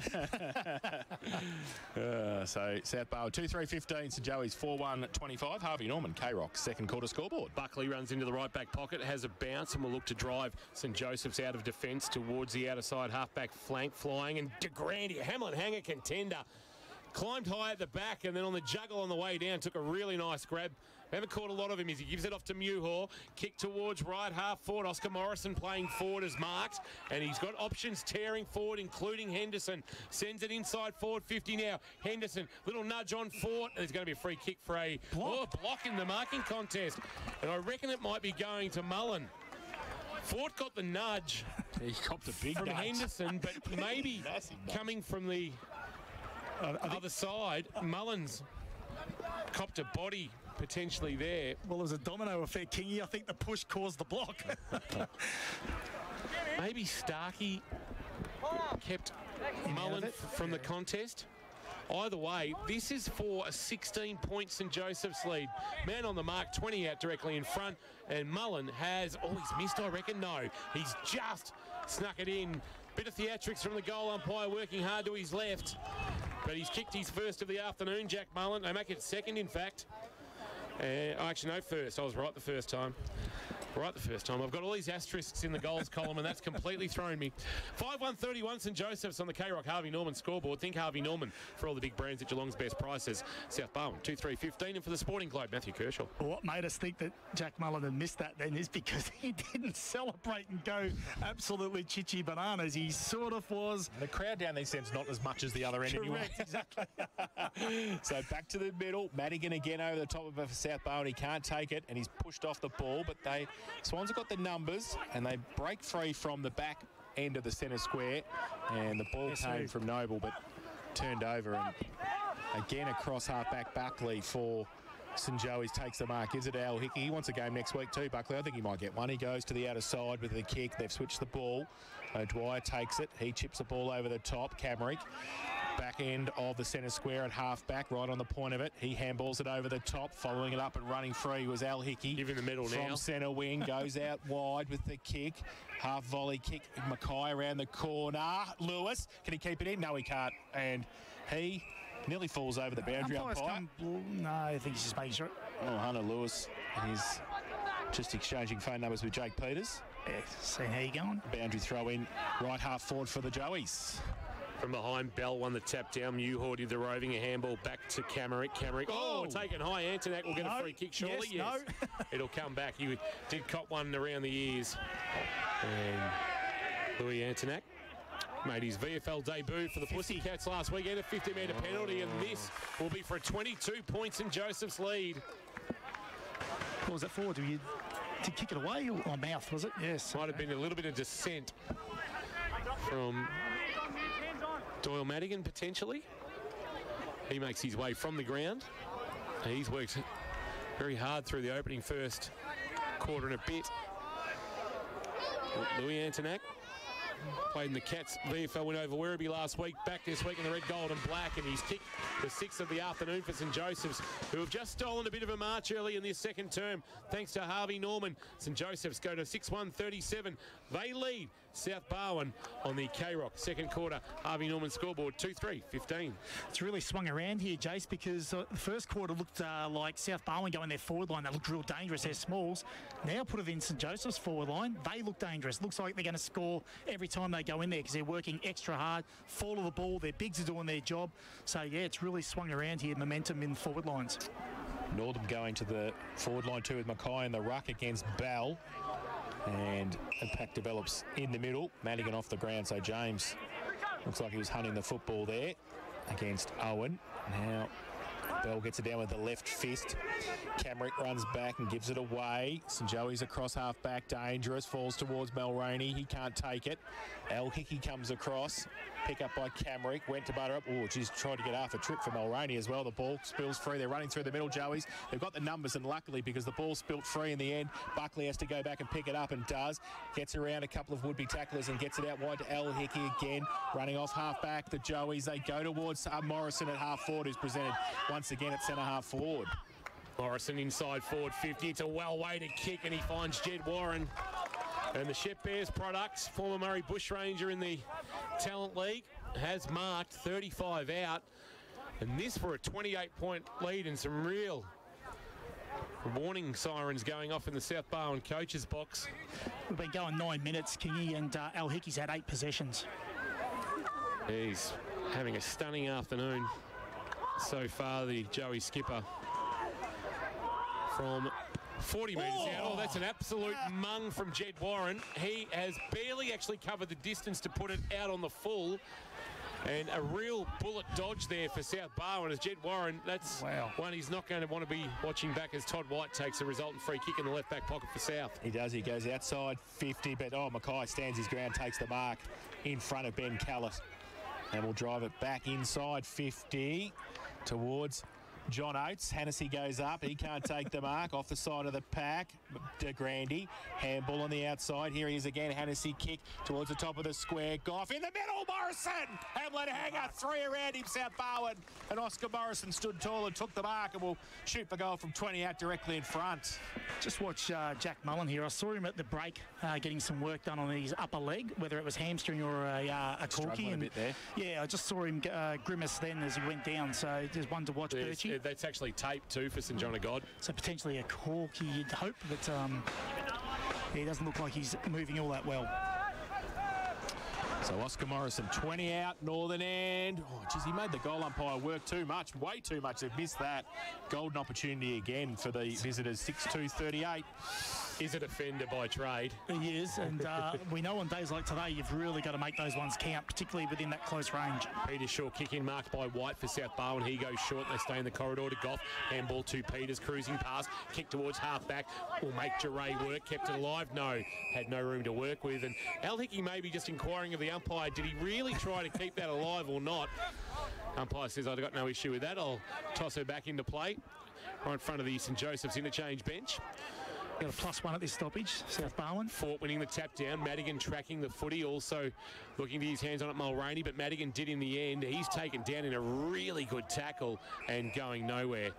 We'll get a ball up. Who laid that tackle? It was O'Dwyer, who's been a handy re-inclusion after missing the win over St Mary's last week. Ball up. Fort maybe winning the tap this time. Here's Owen on his non-preferred left, jamming it on the boot, and it's going to roll towards the boundary line and out, and that's a good result for Joey's as they get a stoppage at true centre wing. Port Phillip Ferry's time clock gone 12 minutes in this second quarter. Port Phillip Ferries, there's no better way to travel to the footy. Just keeping an eye on Jack Mullen down there. He's struggling big time in the 10-metre square. Deep forward. Mackay from the ruck contest got it down to James Hickey. His handball chopped off though by Fort. Goes with a rugby-style kick towards half forward. Punched away from behind by Al Hickey again against Lockie Noble. And we'll have a boundary throw in right half forward. It's sort of like Michael Liner out the back of the... He just sort of picked it up and at the back of the scrum. One-handed torpedo from Fraser Fort. He's going down to do the ruck work too now. Having a run against Mackay in the ruck for South Barwon, and he gets it down to the front as well. James ripped off the football. The umpire says holding the ball. Geez, he's been quick on that today. Didn't really have it that long, Sammy James. But the free kick's going to come back and St Joey's going to take it. Mackay has the free kick at half-back for the visitors. He is taking his time, called to play on now. Comes broadcast side. From behind, Morrison has to make up a bit of ground to Grandy. The middle, Madigan's front and centre was great. He gets wrapped up, though, by James Hickey over the shoulder, said the umpire. Free kick, South Barwon. It's going to come back to Doyle Madigan. Torquay product, comes laterally to the wing, and Starkey's got it. Starkey wants to go to the outer side of the ground where providing some run is White. He'll kick on his non-preferred left. It's a bit of a floater, but it's okay. Finds its intended target, and the kick inside forward 50 comes from Urquhart. It's a long ball, and Bosley on an imposing lead, marks on the chest. Great ball from Urquhart. He got really good purchase on it, kicked it to the advantage of Bosley to run onto it into the scoreboard pocket. And a much-needed shot at goal coming. Urquhart presents to Bosley, but Bosley's having none of that. Coming off 50 goals last year, the former Hawthorn-listed big man. He'll have a shot at goal from about 45 out, maybe a little bit closer. Left forward pocket, Clairvaux into the ground. Not much of a run-up. Gets really good purchase and has kicked a wonderful goal. That's why he wasn't passing it off to Zach Urquhart. Lammy's Tavern goal of the afternoon contender from Andrew Bosley, and a much-needed one just stops the little momentum that St Joseph's have had either side of quarter time. Margin back to 17. South Barwon on the K-Rock. Harvey Norman second quarter scoreboard. 3-3-21. St Joseph's a 6-2-38. It was a bit better ball movement by South Barwon because they owned the outside then. They used the width of the ground. They switched the play well, and then they come on the other side and entered in their forward line. And apt timing for Bosley to take his first mark of the game. Buzz has just sent a nice little comment on the private K-Rock Twitter. That missed by a mile. I'm right behind it. So anyway, there you go. Back to the middle. Well, he didn't celebrate. That was a funny thing. Yeah, Northam under pressure. Has to ride the bump. That's holding the ball. The umpire said play on. He was very lucky there. Got it away towards Hickey. South Barwon working overtime, but it's gone towards half forward now through James Hickey. Inside 50. Old Mullen gave a push behind. Umpire said play on. And he wasn't doing anything else but just standing there and hoping the ball was going to fall into his arms, I think. Yeah, because he couldn't go up with him and compete because of that leg. So that's going to be a real issue for them going into the second half of the game. Why would you Get him off the ground, more damage? Yeah. Boundary throw in, about 45 around for the St Joey's goal. But they do have a good medical staff, St Joey, so they do know what they're doing. Boundary throw in, tapped down by Northam. Chance for James Hickey. Had nearly a fresh area, but the ball did spill for Antonak. No way! No way! Louis Antonak from the cricket net pocket kicks an absolute cracker from 40 out. Wow. The second is the Lammy's Tavern goal of the afternoon. Good luck beating that. Lammy's open Friday to Sunday from 9 p.m. with happy hour and free entry before 10 p.m. and that restores a 23-point buffer on the K-Rock Harvey Norman scoreboard. It's funny, they missed 2 goals from 25 metres in front, and Louis Antonak produces something special. And over at the cricket nets, he did not miss one person with that celebration. And it was fantastic. Lammy's might open tonight, especially for Louis. I think they might as well. Tuesday night, get down there, Louis. Oh, that was fantastic goal. That was one of the better goals we've seen this year. So restoring the lead, St Joey's. Back to 23 points of difference. Northam goes up. Bell gets it down. Rove by the last goal scorer. Antonak got it away to James Hickey by hand. He goes towards half forward. Kick off the ground by White. Chopped off though McLaughlin. 60 out from goal into the pocket. Morrison on a lead. Set it out in front of the big fella, and probably from the Antonak pocket. Let's see how Oscar Morrison goes. He'll be standing there for the set shot. About 40 out from goal. After his last one from 20 metres, he might want to look to pass it off, James. He'll kick this one. Oh, you're back on him? Because he'll miss the easy one and kick the hard one. He's actually a very skillful big man, but his last kick was just a little bit flamed. He's probably probably a 10% thought process here of actually think he's going to kick it. So he goes, and he has kicked a behind, and he was very close. It was closer than his other one. Made the goal umpire work. 2 behinds. His tally this afternoon. And they go to 7-3-45. South Barwon 3-3-21. White short kick in, marked in the right back pocket by Goff, who brings it to our best seats in the house. Repco Cafe 24/7. Noble call to play on, gave it to Shepherd, who gave a handball to Fort. Fort sends a wonderful kick along the line. That's a well-weighted ball for Geray, who wants to come back in board with his left boot. It's a high floater, looking for Carmody back with the flight. Spoil came from Hocking. Carmody, front of the pack, did the roving, turned and kicked to the right forward pocket. Wanted Urquhart, and it's just beyond his reach and rolls out of bounds for a boundary throw in the right forward pocket. Clairvaux into the ground. Beautiful afternoon here for South Point Garden Supplies. You could not ask for better for a game of football. Barely a breath of wind and sunny conditions. Bell, beautiful tap. Noble, the left foot snap, set play from the boundary throw in, but he got too much pull on the kick and it's knocked through for a minor score. But the deft ruck work there from Bell was nice, but it's knocked through for a behind minor score and the margin 23. So, St Joey's from full-back, kick in, short.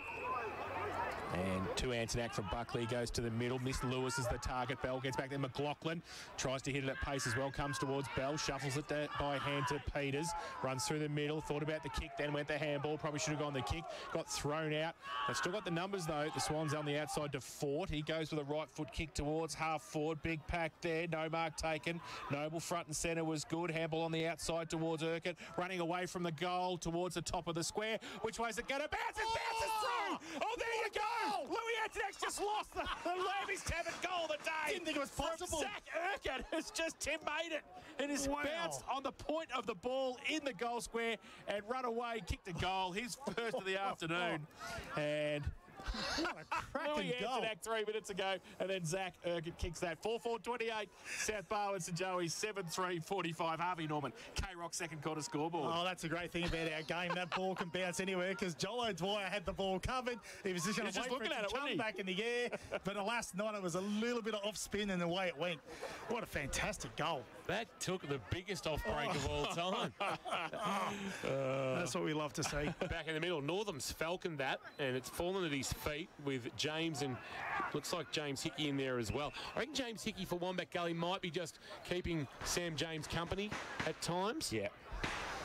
Keep an eye on that Wombat Gully Plant Farm matchup. Umpire puts it into the air. Bell winning the tap down this time. Here's James, lost it in the tackle. Trying to barge his way through, but going nowhere was Kelly O'Neill. Now it falls for Jed Warren. That's a better kick than his last one. High ball. Morrison on the lead. Good spoil, Goff. Goff and then was able to knock it his own advantage, trying to keep it alive. He did very, very well. Now fired a handball forward. Found Geray. Geray was able to stop, turn, steady and kick towards half forward. Back with the flight. Hovey for St Joseph's. Couldn't get a clean handle on the ball. Handball on the up. Caldu driving it long. Inside forward 50 and all alone out the back. The mark is taken. And a handball over the top from Broughton. Open goal. Beckons and Noble will get back within 11 points, South Barwon. That was well worked, and it all started with the work of Rowan Goff in the one-on-one with Oscar Morrison at half-back. And the margin is back to 11 on the K-Rock Harvey Norman second quarter scoreboard. South Barwon 5-4-34, steadying the ship. St Joseph 7-3-45 as we go towards 21 minutes played second quarter. I mentioned that they were a little bit better in that first quarter around the contest, but St Joseph's were outworking them on the outside.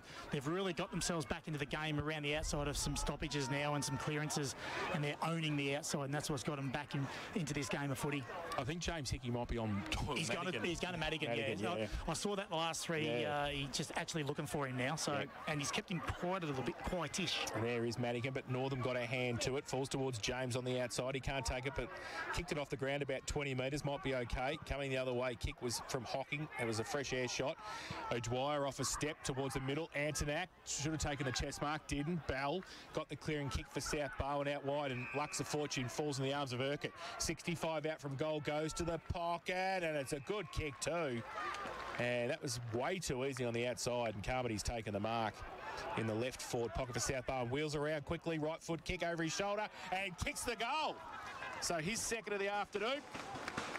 And South Barwon making a run late in this second term here at McDonald Reserve. They go to 6-4-40. They close the gap. St Joey's 7-3-45. Harvey Norman K-Rock second quarter scoreboard. Well, the last three of South Barwon's goals, Urquhart's been involved. He's kicked that miraculous one, but he's actually been on the outside for the last two, and he was unmanned again then. So he's the one they're really going to have to tighten up on because his work rate up the ground's really good, and he's getting them to the outside, and he's inside 50s, I think, been in the last score involvement. So he's been terrific. Cracking game of footy for Anzac Day. Just as you thought Joey's were pulling away, got out by 24 points. The margin is back to 5. Bell and Northam in the middle. Bell climbing high, winning the tap down. Surely a free kick for being held. Who's again? They're going to Camrick, but it won't now. A chance inside 50 for Urquhart to send the Swans. Bosley back with the flight. Takes a nice mark. Gee, Zach Urquhart. Playing just his 5th GFL senior game. 3 of those with Grovedale back in 2018. Couldn't get a look in at 2 o'clock in 2022. Neildy likes him and we like him. Yeah, well, Oscar Hocking playing his second game only, or third game only. He's got a bit of work to do here at the moment to tighten up on him. This for an unlikely South Barwon lead. Bosley has one that we think might have been fortuitously awarded a goal. He's right of centre. Man on the mark, 35 from goal, and Bosley's put the Swans in front. Well, what a transition that has come over this contest. He kicks his second. St Joseph's have stagnated at 7.3.45 and South Barwon have burst to 7.4.46 on the K-Rock second quarter. Harvey Norman scoreboard. We got a cracker here on Anzac Day on K-Rock Footy for APCO Cafe 24/7. I know we wrapped the kid up, but that's 4 score involvements in a row. Antoinette kicks a goal and you go, St Joey's are going okay. And then all of a sudden, whack. Yeah, exactly right. South Barwon have come back with a flurry. Dropped right off around their intensity around the contest at the moment, St Joseph's. So back in the middle, Mackay in the ruck and gets it down to James Hickey. Clearing kick towards centre half forward. Hold, the umpire said. Going to go to Muirhall, who was behind in the contest. Play on the call, said the umpire to Grandy. Unlikely, punched away Northam from Fort, who's been moved down back for South Barwon. And things are tied up here at McDonald Reserve. 7-4-46 apiece. Harvey Norman, K-Rock. Second quarter scoreboard. Fort into the right back pocket. He runs and then brings it towards Bell. O'Neill from behind had to play spoiler, although Bell's claiming the mark. Umpire said play on. He's brought to ground by Owen and going nowhere. We'll get a ball up. So O'Neill and Mackay in a bit of a push and shove. Umpire puts it into the air. Mackay. Bell winning the tap down, doing the roving though. Owen, handball at close quarters to Antonac. Great tackle. Shepherd insured. Antonac wasn't fleeing the scene with the footy, and we'll get a ball up. Austin Shepherd just done a couple of nice things this afternoon. He too, not very experienced, playing just his 5th senior game. Bell from behind, roving James. He's dumped in a really good tackle. And we'll get another stoppage. So just a lull in play for the moment, but it's been frenetic this second quarter where we've seen 9 goals kicked and we're all tied up on the second quarter Harvey Norman scoreboard at 7-4 apiece. Kai gets it down over the back. Oh, right in the bump. The kick came away quickly from Starkey for South Barwon. Falls backwards. Oh, they're still under pressure. Muirhall put a good tackle on, did he? The umpire says, no, it's a hold. And it's going to be a free kick to South Barwon under pressure, James. Hughes was there as well. Muirhall gave away the free kick, so South Barwon through James. Good kick. Finds Starkey. Finds White. Starkey running past. He elects to go the other way, though. White goes with a long kick towards half forward. Big pack. Bosley 4th in line. Couldn't take it. Josh Hovey tried to tap it to the advantage of his teammate in Hocking. He couldn't pick it up. Ball still in dispute. Hocking comes back to help out. Gave a Shepherd. Handball over the top there away. Antonac takes a bounce in the middle. Short little kick was okay. They got it towards de Grandy. His kick was horrific. Goes to the middle of McDonald Reserve at centre half forward. His work against White was okay. Lewis comes in, put a tackle on. Only half a tackle, got away.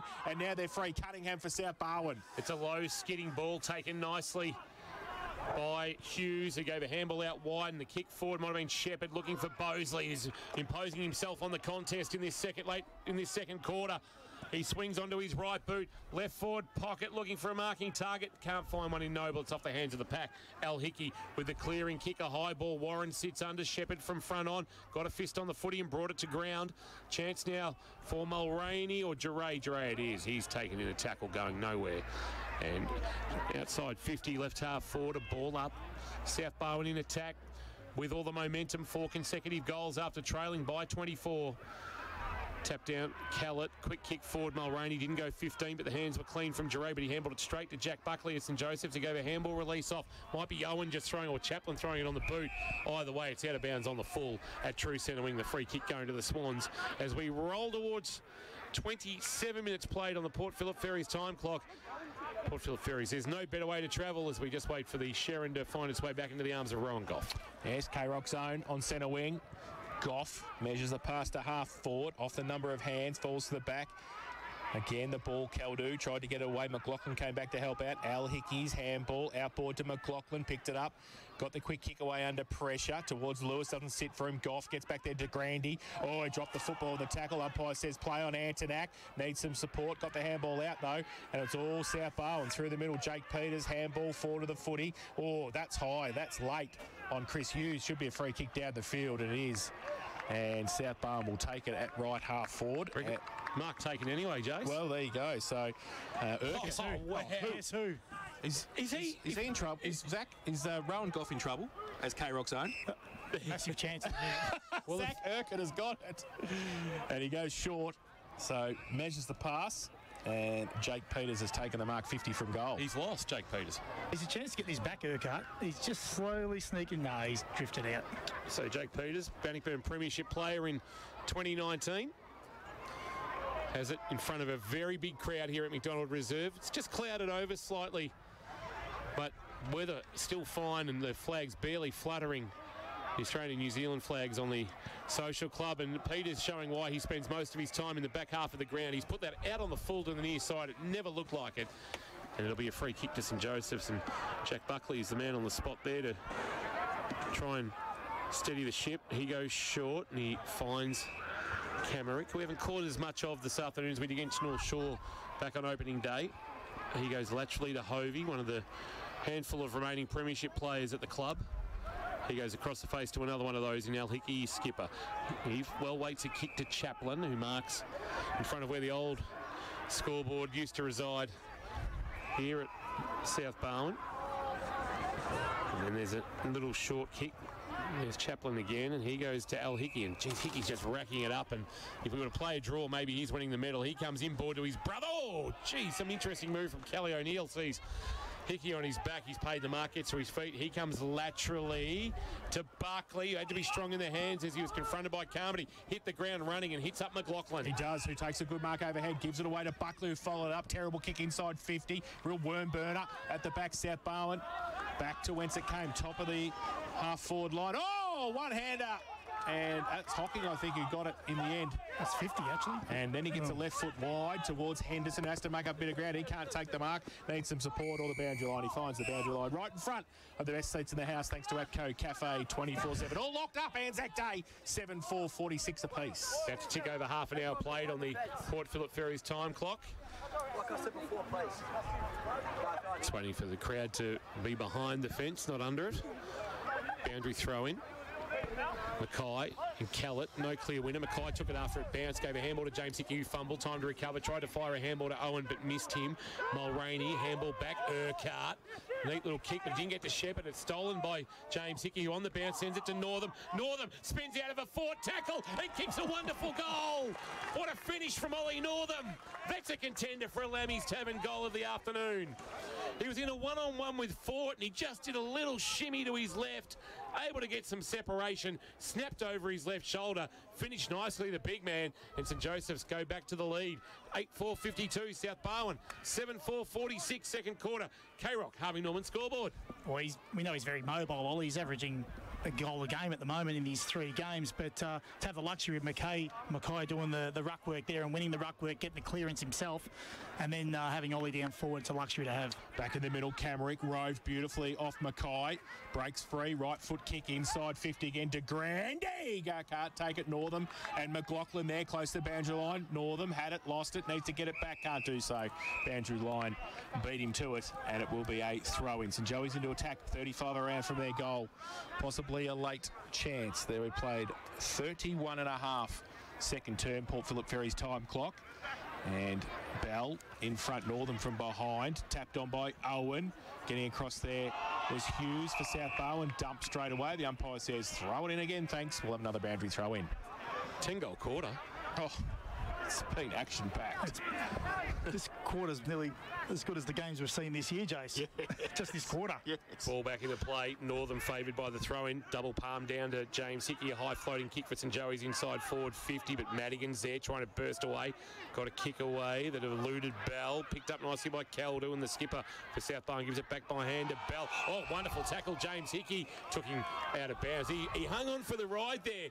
James Hickey was fighting out of his weight division. He was looking for the try line. It was sort of super heavyweight versus cruiserweight there, and the cruiserweight won. So Bell in front, got it down to the front as well. Sam James, kick around the corner towards centre wing. Handball from O'Dwyer to Al Hickey, back inside 50 to Grandy. Put the hands up, siren sounds, half time. Anzac Day at McDonald Reserve. We've got a good one here. 8-4-52 St Joey's. They lead South Barwon 7-4-46. 5 goals apiece in that second term. Joey's got out to a 24-point buffer. Then South reeled off 4 consecutive goals to take back the lead by a point, but a wonderful piece of work from young big man Ollie Northern put St Joseph's back in front by a kick at the main break. We'll head down boundary side. Jane Birch is just loitering with intent to hopefully have a chat to somebody before we go to the break. Birchie, down to you in front of what is a very, very big crowd here at McDonald Reserve on Anzac Day. Down to you, Birchie. It is a big crowd and they're all streaming.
Mackay coming to the bench, along with Jed Warren and also Chaplin for St Joseph's, and they'll join Jack Mullen, who of course is battling that hamstring issue. We'll keep an eye on some Wombat Gully Plan Farm matchups. Morrison going forward again for St Joseph's, which is a...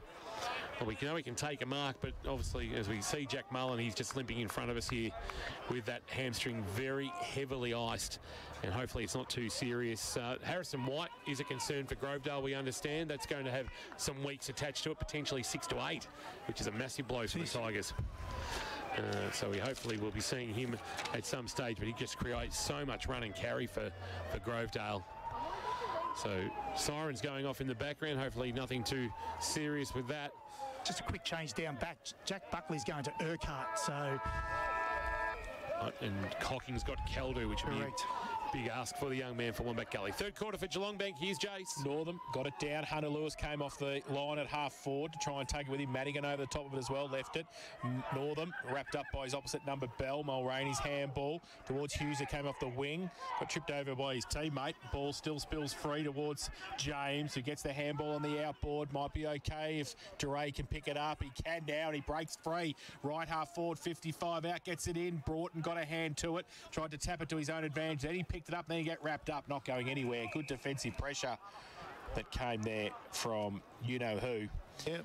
Al Hickey, and it will be a ball up 45 out from the South Barwon goal. Nice little match up there as well, Broughton and Hickey. Tapped down by Callett. Antonak tracking the footy, couldn't take it cleanly. Hughes for South Barwon.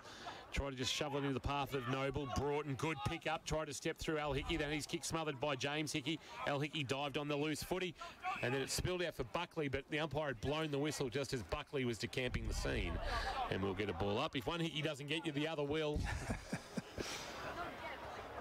They work in combination. It's not quite the Cray brothers, Chris and Brad Scott style, but they do make life absolutely a nightmare for opposition forwards. A tumbling punt from Al Hickey went looking for Muhor.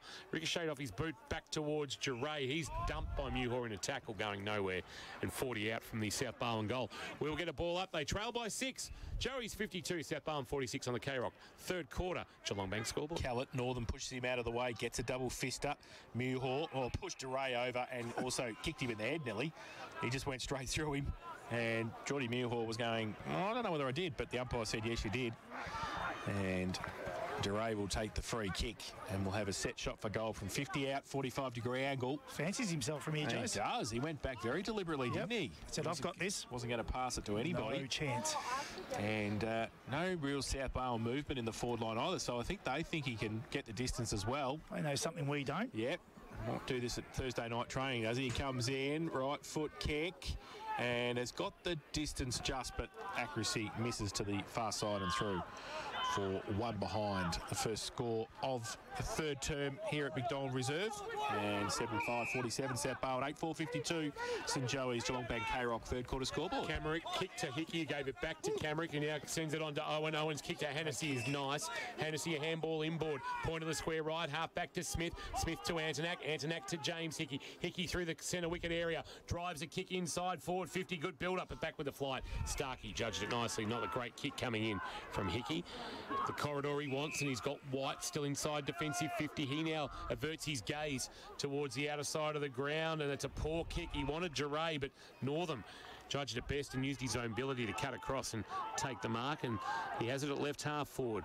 Northam sends St Joseph's inside forward 50. Morrison put his hands up. Ball was spoiled away, and it's now out of bounds for a boundary thrown. Right next to the left-hand behind post at the Clairvaux or southern end of the ground, the 10-pin bowling end of the ground, the old Leisure Link end of the ground. Correct. It's got plenty of names. Here's Jason Doherty in the third South quarter. Barwon Secondary College too, Tom. It was between the Tech and Clairvaux. Yes, boundary throw in. Morrison got it to the front. Now South Barwon got the numbers just to get the ball free. Goes out wide. The ball came from Hutchinson.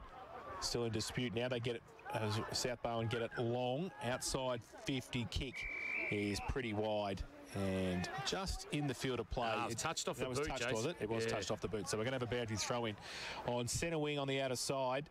So the Swans have moved it around outside their defensive zone. Short little boundary throw in. Callett got it away. Duray off the left foot towards half forward with the kick. In front, Noble can't take it. Hocking off a step. Left foot kick. Terrible off the boot, but works okay. Hunter Lewis. Lewis on his left sends it wide to a one-on-one. Morrison in front, spoil from behind. Hutchinson, then he tracked the loose footy and kicks wide, and it's a well-weighted kick, and it lands on the chest of James, who's been good this afternoon. Along the line, Urquhart, who's been really good.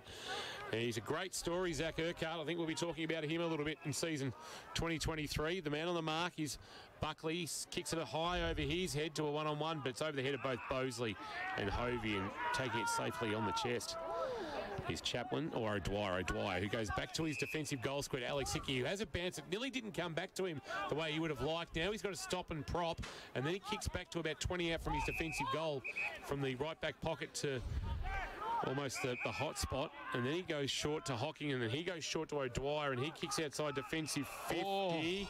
Dropping what he should have taken, I think, was Harry Smith. That's going to open the door potentially for South, although he's helped out by a teammate in Buckley who got one in the back or high. He'll take a free kick at the top of the field, the 50-metre arc at left half back. But, gee, that was nearly disaster there with that drop mark. Sure was. So Buckley from half back towards the middle of the ground. 30 line, Fraser Fort. His name written on it.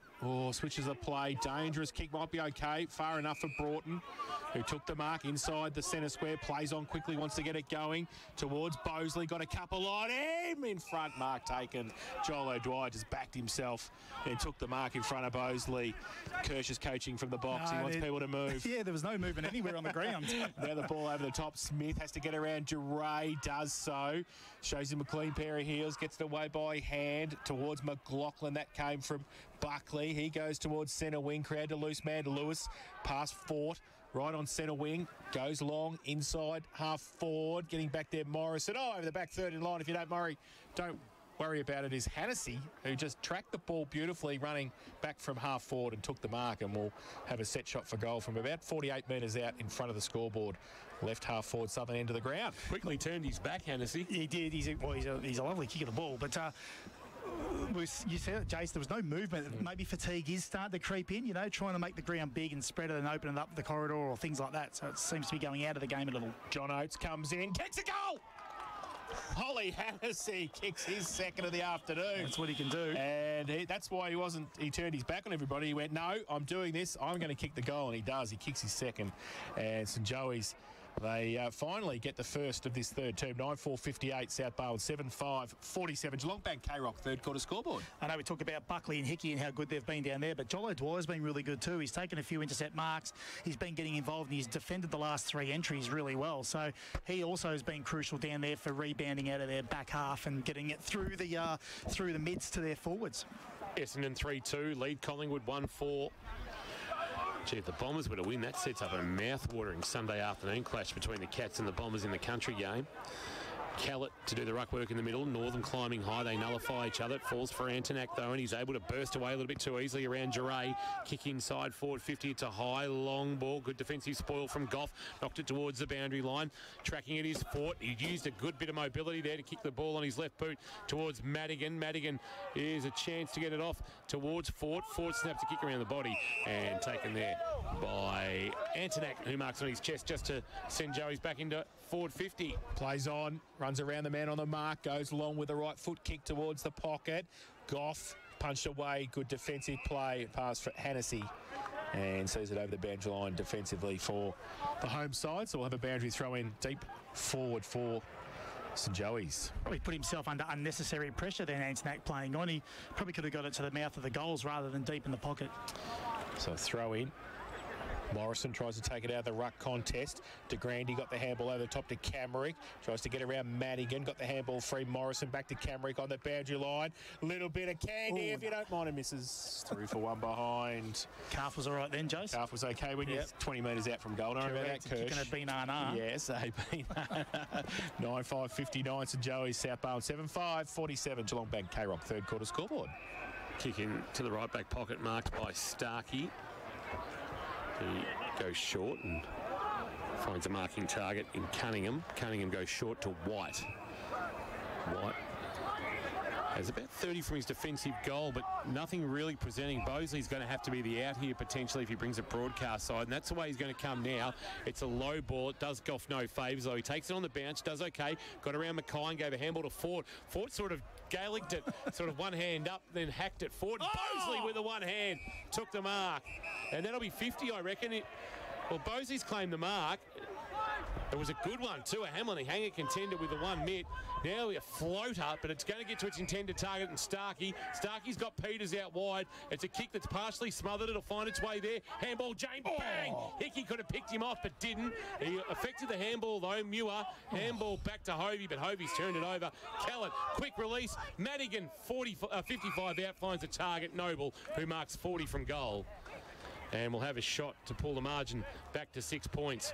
Oh, James Hickey could have put Sam James somewhere into 2026. Fairly too, yeah. But you don't want to see that these days. No, that's something that's gone out of our game. But geez, in the old days, that was gone. That's your old-fashioned hospital arrangement. It certainly was. Lockie Noble for his second, and to cut the margin back to 6.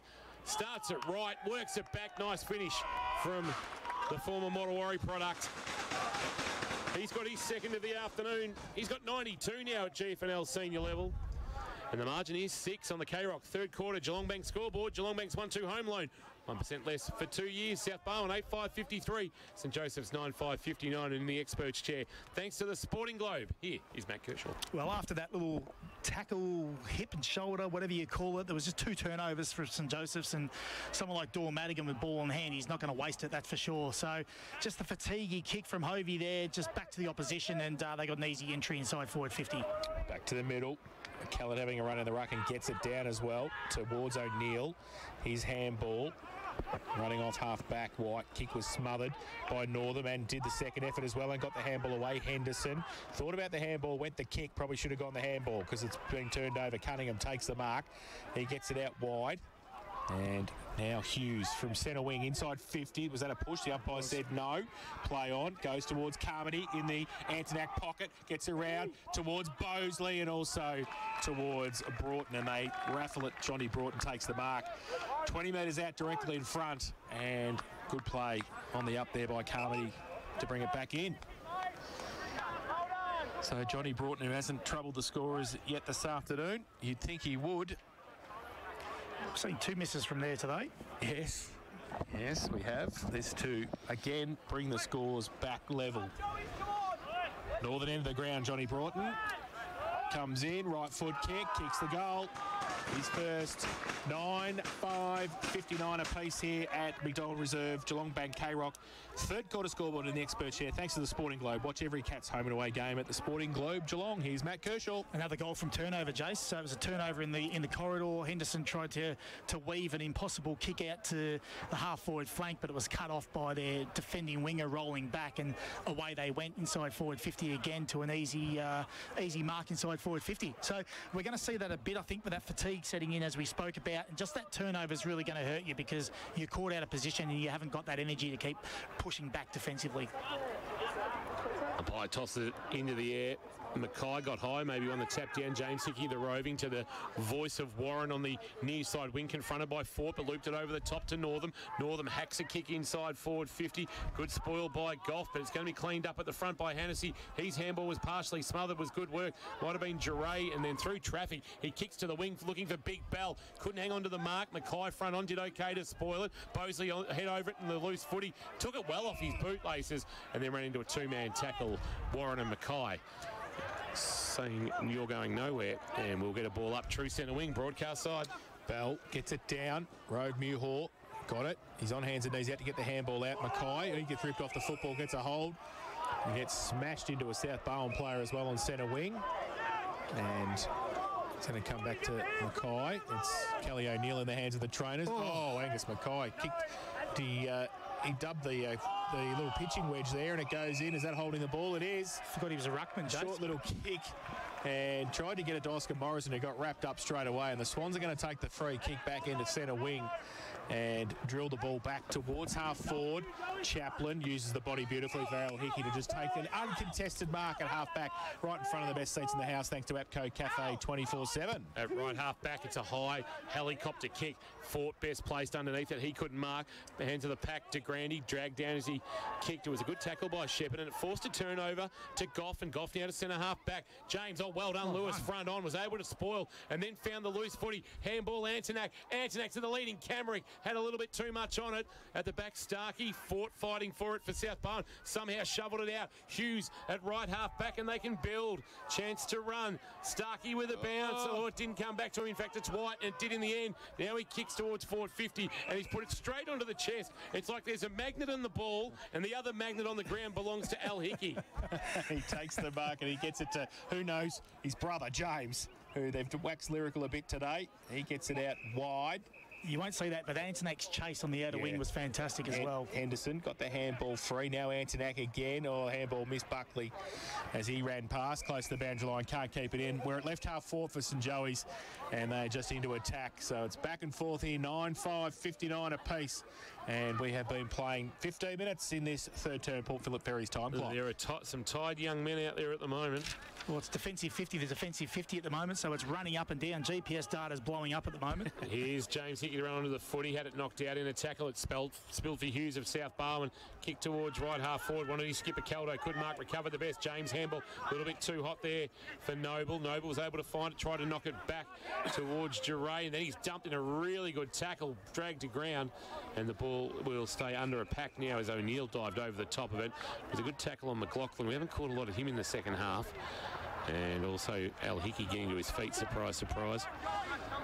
Mackay tapped down Bell though for South Barwon. The roving of Muir by St Joey's was good. Kick towards half forward. Goff stretching in front of DeGrandy. Goff right now has owned Paddy DeGrandy this afternoon. Shows lateral to White, and they run off half back. South Barwon. Short little kick was turnover. That came from Cunningham. He has to go and pick up the footy himself again. And then he's wrapped up. He just got it away. McLaughlin just back on the ground. He can't take it. O'Neill over the top of him. Pack develops just forward to the centre circle, and a little bit happening off the ball as well. Continuing on Mulroney. And also Henderson, and a free kick for a high tackle in the end. It's going to come back to McLaughlin, I think, and he'll take the free kick. Where's Al Hickey? He'll try and get it to him. He will. There we go. Oh, you're right, to him. spot on. There you go. Defensive 50. Al Hickey takes the mark. Good crowd here at McDonald Reserve. Inboard he comes to O'Dwyer, about 35 from his defensive goal. Broadcast side is where he's looking to go. He's a bit confused, and now he goes with a kick that makes Harry Smith stretch, but he does okay and takes the mark. Inside defensive 50, Smith. Yep, with the footy. Well, that happened because there was no spread. They're sort of slowing down, so they're not offering the spread anymore. Short, back to O'Dwyer. Scores all tied at 59 apiece as we approach 19 minutes gone in this third quarter on the Port Phillip Ferries time clock. Oh, gee, O'Dwyer finally had a bounce after nearly running his full measure, and then a short little kick over the top is okay. Henderson looks to draw a man to get Antonak, and he bursts through the middle of McDonald Reserve. A handball to Muir on the bounce, gives it back to Antonak. Antonak just inside the centre square, driving ball to a one-on-one, trying to work his man off the footy. Camerick against Starkey. Handball up. Lewis, left foot snap. Well played, Ben Camerick. Strength. Second for Lewis. I said it'd be a tough matchup, one-on-one inside forward 50. Camerick, he proved so there, and the beneficiary was Hunter Lewis with a nice left foot snap and finish, and Joey's lead again by a goal. 10-5, 65 on the third quarter. K-Rock Geelong Bank scoreboard. South Barwon 9-5, 59. Well, we saw him a couple of weeks ago, didn't we? He kicked 1-3, I think, North Shore, and he really should have kicked 3 that day, and he's got some strength up forward, but geez, there was some worry down here because the exits were really slow. Enter Louis Antonak, who broke the game open, who metres gained was probably about 110 metres there with ball in hand, so he broke the game open, and he's still got plenty of run in him, Louis Antonak. Bell in the ruck against Mackay, gets it down. Comes to the outside though, Mulroney's handball, tried to get it towards Hughes. McLaughlin comes it in, but he gets past and gets it towards O'Neill. Had to sit and wait and did well. Just inside the centre square, takes the mark, wants to move it quickly. Oh, over the top, Chaplin got a hand to it for St Joey's. Now Al Hickey over the top of it as well, about 40 out from the South Barwon goal. Pack develops umpire to come in and ball it up. Essendon 3-3-21, Collingwood 2-4-16 for Leopold Sporties. So Mackay comes down to do the ruck work against Callett in the forward line. Callett got it down nicely through the middle of the pack. And that might have been Getting up off the back is Noble for South Barwon. Kellett gets it down again. Rove, though, by Harrison Smith. Got it away to Antonak. Deep in the back line again.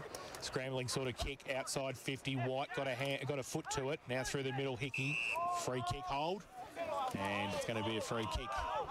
Defensive 50 to the skipper. Al Hickey takes the mark. Just starting to engrave, I think.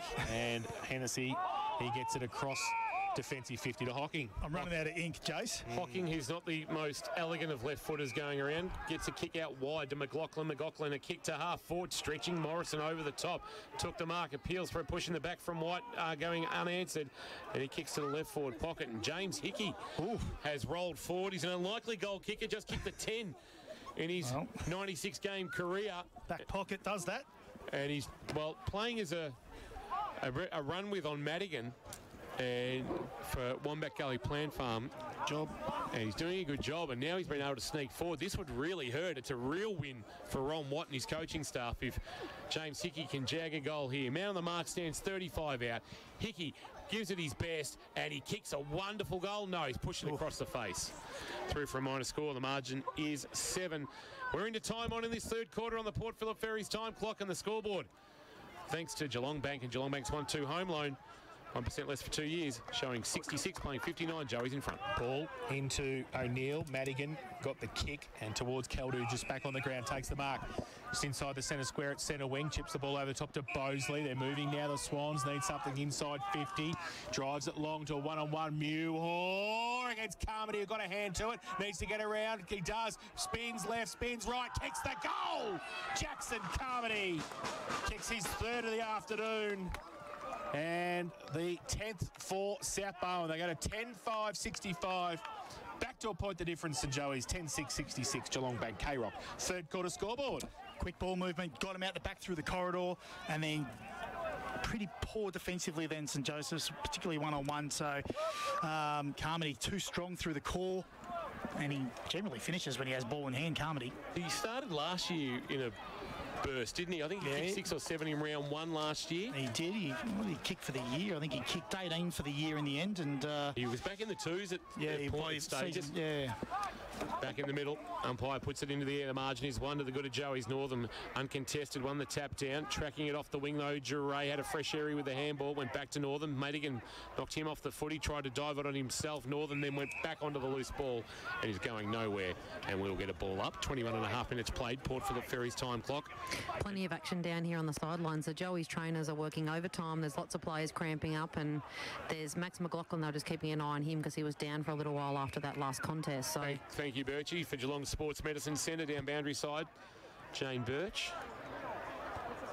Umpire puts it into the air after the stoppage. Bell and Northern. Northern might have won that at the front down to Muhor, but the handball outside door made Owen work.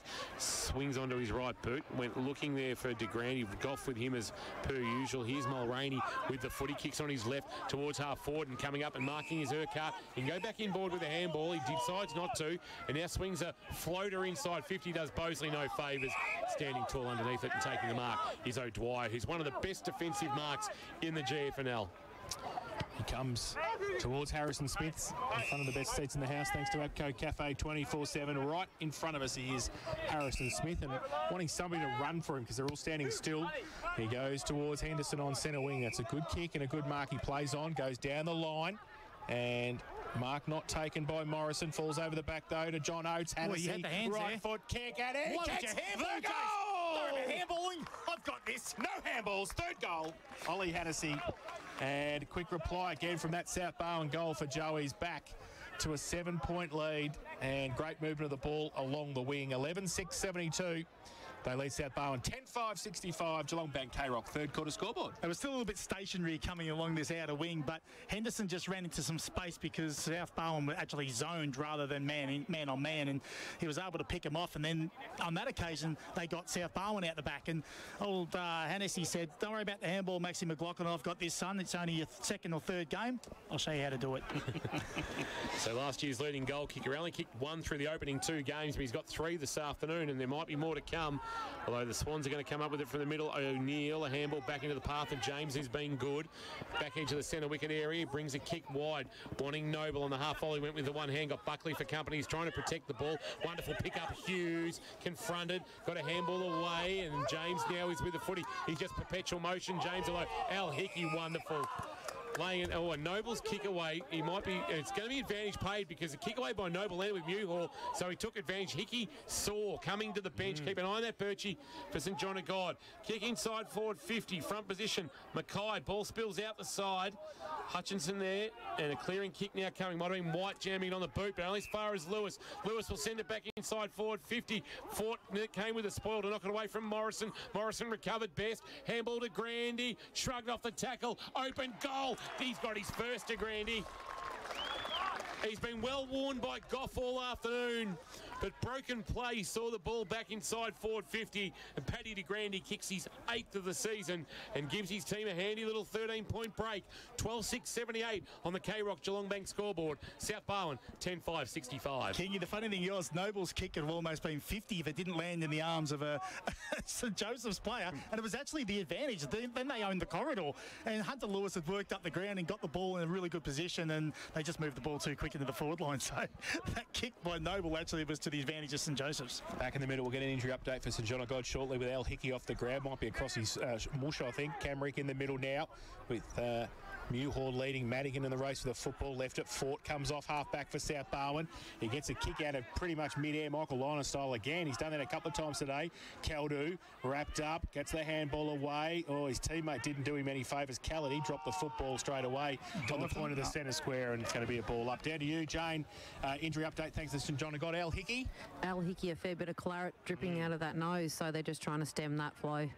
Getting back out there because the medal's his, I reckon. No matter what the result is, he's been outstanding this afternoon from the ruck contest. A chance here for Peters, who almost threw it back to James. James on his non-preferred left to kick inside forward 50. Or Caldu. Is there a free kick for a push? No. I reckon a Logie awarded. Winning performance there from Matty Caldu, just throwing himself forward. Hovey taking the mark. Kicks to right half back to Antonak, who I like this streamlined Louis Antonak. Yeah, he's quicker. Handball to Buckley, cruising past, a little shimmy on Shepherd to get away. Don't ask me to say shimmy on Shepherd again, although I just did then. Picked up by Bell, who is rolled in the tackle at true centre wing, and we'll get a ball up. Just don't ask me after 7 or 8 sherbets at the Sporting Globe, Briery Street, Geelong. Absolutely, get your bucket. So ball up, centre wing, Northam and Bell. Northam straight down to Camrick. His handball underneath. Has to go back and get it himself. Oh, he's diving on it there, Madigan. Umpire's got to pay it, doesn't he? He does. He dived on the footy. It's tough, isn't it? Because you sort of want to win the ball. And so Antonak with the free kick. Centre wing. He's been really good, Jace, this afternoon, Louis Antonak. Broken the lines, hasn't he? He has. And he goes with the right foot kick now, long to half forward. Big pack there to Grandy over the back, can't take the mark. Possibly gave away a free kick. Morrison said no, he didn't. He wants to give me the ball. And he goes towards goal across the face again, hitting on the point of the ball, but this time going through for one behind. And he has 3 behinds this afternoon, Oscar Morrison, by my reckoning. And St Joey's 12-7-79 lead South Barwon 10-5-65. Geelong Bank K-Rock third quarter scoreboard. White to bring the ball back into play in his defensive goal square. The usual kicker-outerer. He goes to half-back, and it's a really nice bullet, too, into the waiting arms of Giray. He's got it below the scoreboard that shows St Joseph's by 14 points for Geelong Bank. Patrons shield their eyes from the sun. He kicks to the wing. Big spoil coming over the top there from Chaplin to knock it away from Caldu. And we get a boundary throw-in at true centre wing. St Joseph's 12-7, South Barwon 10-5. Birchie, down to you for St John of God. Latest on Al Hickey. Birchie in a moment. Sorry about that, Kingy. He's ready to come back on, so it looks like they've stopped the bleeding, and he seems okay. Obviously got the all clear. Trainer's giving me the wink and the nod, so yeah, he's ready. Madigan from the clearance. Thank you, Birchie. Birchie boundary side for Geelong Sports Medicine Centre. Right foot kick from Madigan, a rarity, marked by Caldu, who sends South inside 50. He does. He goes up, but geez, they just pluck. Jolo Dwyer just plucks the mark and says, no, it's mine. Get out of the way, and he's taken it easily in the end. He judged that beautifully. Wants to drive it back down the line, keeps it low. Oh, one hand by Hovey, didn't take the mark. And then he has to put on some defensive work and did so. Kept the ball there and might have also given Matt Keldu one to go on with as he was on the ground as well. Two pretty big blokes there, Keldu and Hovey. So we're going to have a ball up, boundary throw-in, in fact, on centre wing on the outer side. Northam, oh, that's a hold against Callett. Umpire says play on. Ball, James to Mulroney off a step towards half forward for South Barwon. No mark taken by Broughton. Gets it away by hand. Just dribbles inside 50, but St Joey's again off a step. Henderson. Siren sounds 3/4 time. And, well, after scores will level a couple of times in that third term. St Joey's 12-7-79 leads South Barwon 10-5-65 at the final change. They've won 8 straight on Anzac Day against South Barwon, and they've won 15 straight overall. Going to be sweet 16 this afternoon to stay unbeaten and go top of the GFL ladder with 3 consecutive wins to start the season. We'll find out with 1 quarter to play on the other side of that third quarter, thanks to Geelong Bank. And Geelong Bank's 1-2 home loan, 1% less for 2 years. Check out geelongbank.com.au, Jerringham Street in Geelong. St Joseph's by 14 here at McDonald Reserve on a beautiful Anzac Day Tuesday, as we remember those who gave their lives in the theatre of war, and we pay tribute to those who have served and continue to serve right around the world in our armed forces. Back shortly, thanks to APCO Cafe 24/7. We've got you. Let breathe. K-Rock Footy.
hydrotherapy pool required, especially South Barwon boys who have got only a 4-day turnaround into playing Newtown on Saturday afternoon. I think our friend down here might need the hydrotherapy pool too.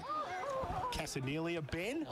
I think he's in the budget. I think somebody's been refreshing. He's had a refreshment or 7. Don't worry about that. Good on him. Good on him. A weekend. I'm calling my 4th. Gee, what a great life he leads. Just waiting for the last remnants of the crowd to make their way off McDonald Reserve. Massive crowd. South Barwon would have absolutely, well, cha-ching, cha-ching. There'll be somebody going to the local Geelong Bank branch tomorrow. It's the only Geelong Bank branch, and just dropping off the fundage from today.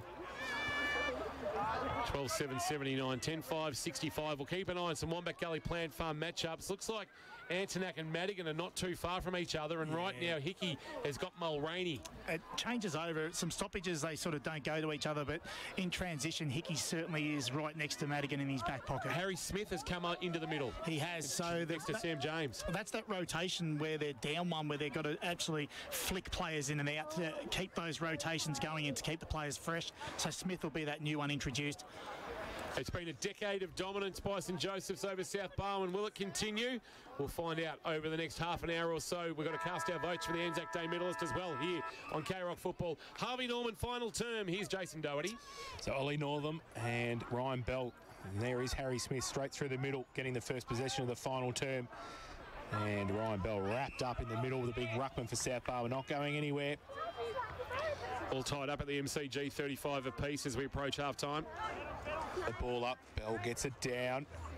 James had it, lost it, got it back and got the kick away. Duray got a hand to it in front of McLaughlin. Goes towards centre half forward with the kick, punched away from behind. St Joey's working overtime. Harry Smith back there to help out. Chain of handballs. James Hickey back to Hovey. He gets it out wide. St Joey's go nice. Henderson came from the wing, took the mark at half back and drills it back inboard and finds Harry Smith again. Smith on his left sends it to the run of Morrison, who looks to be behind Hocking, I should say, and he kicks on the left, bouncing ball. Warren attacks it, goes one way, then the other. Oh, steps around, breaks the ankles of Ford, and then a kick inside forward 50. Wants to Grandy, good spoil by Goff. He's been good all afternoon. Taken to ground in a tackle at the back of the pack is White, and we will get a ball up in the left forward pocket. St Joseph's in attack. I was just sneaking suspicion. One more might put this to bed and make it the best part of a 4-goal game, and that might do it for Joey's. Umpire puts it into the air. Morrison doing the ruck work, won the tap. James did the roving. That's a throw. Umpire didn't see it. Fought on the outside of the right boot, but Smith started well. Yeah, started this last term really well, and once again gets his hands on the footy. He marks for St Joseph's at left half forward. About 55 from goal. The man on the mark stands. Late play for the medal, Harry Smith. And so 55 out, called to play on now. Drives it long into the pocket to Grandy. Goff against him in front. Good mark, Rowan Goff. And you can see he's done a bit of work at VFL level in the pre-season. You can see his positioning of his body is fantastic. Yeah, he certainly has come right on, hasn't he? He has. He takes the mark and he plays on. Runs along the boundary line. Goes towards centre wing. Big pack there off the back of the pack. Where's it going to sit? Caldu came in against Harry Smith. Pack develops. Umpire will come in. Can't see it. Blinded by the light. And he will come in, the umpire, and ball it up. Just defensive. You like that? Was he wrapped up like a deuce, another runner in the night? Like that. Take it away, Kingy. Thank you, Manfred Mann's Earth Band. Of course, written by Bruce Springsteen, that song, as White bangs it on the boot to the wing, looking for Caldu. Fisted away from behind by Hocking. Front of the pack, Madigan trying to dive through a couple of tacklers. Tried to get up on the up to Mulraney. Here's Antonac, who's been really impressive. He lost it in a tackle. Madigan came again, dumped by Antonac. And right now, you've got to think it's Hickey, Buckley, Antonac, maybe Jay Hickey as well in contention for the medal. James Goff will be all over that this afternoon. Tap down Northam, Harrison Smith, Madigan trying to impose himself on the contest. A handball that Mulraney takes and then loses. Here's a chance for Mulraney after getting from Duray, I should say. Kick inside forward 50's a rolling ball. It eludes Callett and it rolls towards Hovey. Bosley to provide the pressure. Callett in traffic. Handball. Carmody snap to an open goal square. Bouncing ball off break, and that has been touched by Hickey on the line. Al Hickey doing it all this afternoon for St Joseph's, the captain, and the margin is 13. 10-6-66 South. St Joseph's 12-7-79, and Carmody just didn't get enough purchase on it. The kick in, Joey's under pressure from behind. O'Dwyer got it away by hand. They run towards half-back. Warren takes the mark for St Joey's. Might get them on the run here. Here's Hennessy on centre wing. Oh, just pulled up a bit short with a bit of cramp there. He was limping at the break as well. Yeah, so he goes out wide to Grandy. Got rid of Goff on this occasion. Took the mark, played on now. That awkward kicking style. Pops it up. 50 out, 40 out from goal. Off the back of the pack. McLaughlin to run onto it. Just has to sit for a minute. Doesn't. And coming the other way was Hughes, and he got some support from Goff as well. Went left, went right. Oh, dangerous handball. Oh, missed the target. Is that on the full? Oh, wow. The handball missed the target from Pat Cunningham. Yeah. Goff was running past him. He just completely missed it. Boundary throw in right forward pocket for St Joey's. Yeah, there was no insufficient intent there. Wasn't. As much as Antonac wanted it. Boundary throw in right forward pocket. Can Joey's deliver a knockout blow? James a handball to a teammate cruising past Cunningham outside of the right boot. There's a Joey's play down in back play because the kick went over the head of the Joey's trainer, and that actually fooled Peters. He sort of stopped his progress at the footy. White, Broughton, Peters, back to White. He'll try to burn off Buckley. Instead got a handball back inboard. Broughton tapped it to White. White to Madigan, who fumbled at the opportune time. Time to go back, recover and get it. And then a high kick to the wing. Sit under that, Callett. Oh, wonderful mark coming up. Hovey judged it best. And quickly a handball onto James Hickey, who gave it to Antonac. Antonac now deep forward, inside, over the back Goff. Couldn't quite pick it up. Now he does. Wheels back, across the face of goal. Has to be accurate, does. And they just settle the play down now. They go Mulroney. He goes out wide. Got a couple of loose players. Handball inboard towards James at half-back. Chips the ball over the top. They're away now. Bosley can wheel and go in the middle. Went right, then comes back with the left. Goes up over the back. Al Hickey was there. Falls, though, towards Noble. Little kick around the corner. Missed the target. St Joey should be able to get out of trouble. They've created a couple of loose players themselves. DeGrandy at half-back takes the mark. Tanner Owens come from the ground. Keep an eye on that for us, Birchie. For St John of God, we put you first. Here's Al Hickey again getting forward of the footy and marking.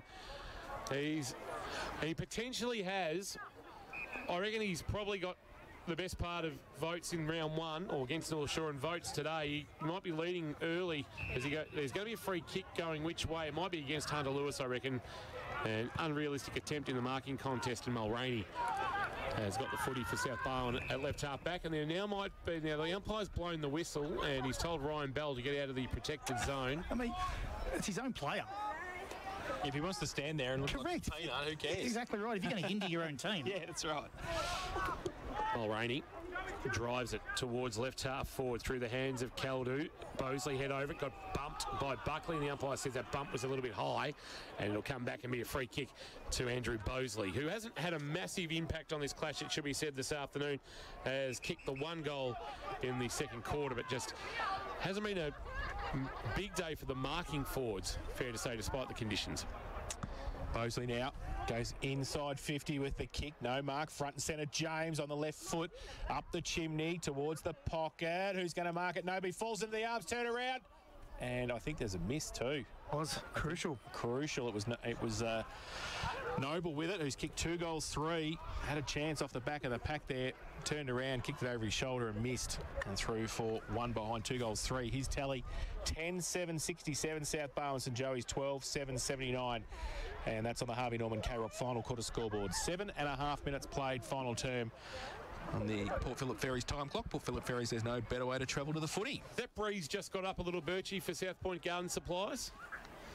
It has picked up, but it's actually the flags are going the other way now towards the clubhouse. So maybe a slight hint of a zephyr for South Barwon in the last quarter. Al Hickey trots off into the right back pocket, lowers his eyes and delivers a kick onto the chest.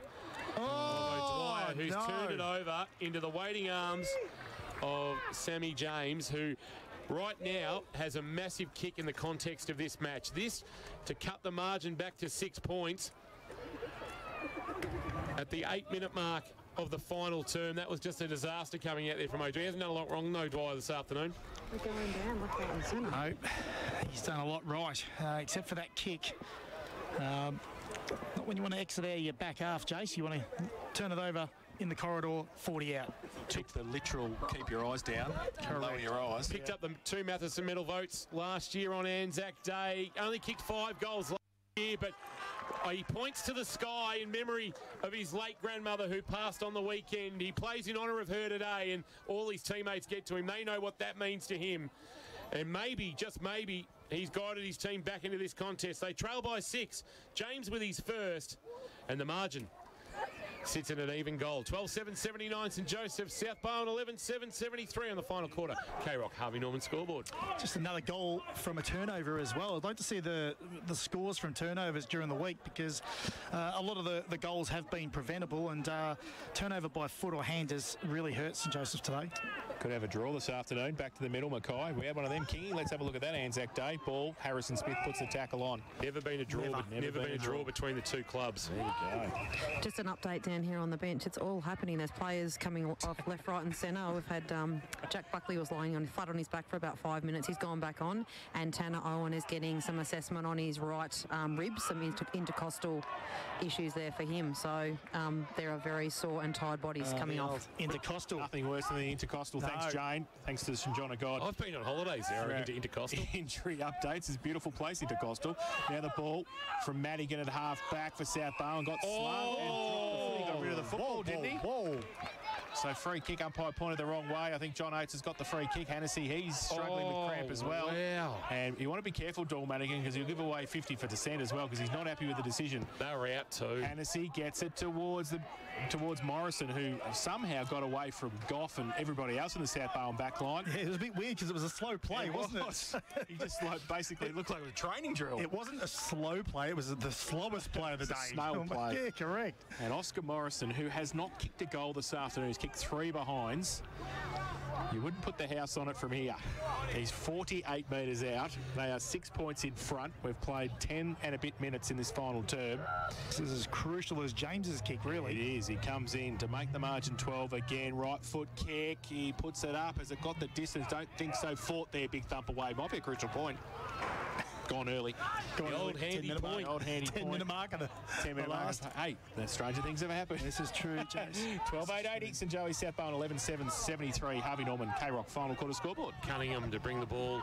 He's not sure. Play. Yeah, he's got nothing on, so he just wants the corridor. And he was touched by the man on the mark. Warren fired a handball to Hennessy. Hennessy, the quick snap, and they might have put South to bed. He's kicked his 4th, 1 in each quarter. Cunningham, he had a low ball. He wanted the corridor, and it was touched by the man standing the mark. And the margin is 13 on the K-Rock. Harvey Norman, final quarter scoreboard. St Joseph's 13-8-86. They lead South Barwon 11-7-73. So that's just pressure at the end of the day. He hadn't left the square. So you've got all the time you want. You can just slow it down, take your step back off the line if you have to, stay in your box, and then kick long if you have to. There was no need to panic and do what he did there. That's just a little bit of pressure of the game, maybe a little bit of inexperience as well. I lied. He kicked 2 in the 3rd. I said 1 in each quarter. He's got 4 anyway. He didn't lie about that. Back to the middle, James gets it away for South Barwon towards a vacant half-forward flank position. Noble overruns it. James Hickey doesn't. Gets around 2 or 3. Handball over the top. Lewis had to pick it up and gets wrapped up by Noble straight away. Suplex style. Rushed into the ground, and it will be a ball up right half-forward for the Swans. They put Hickey behind the ball, guys, just for your information.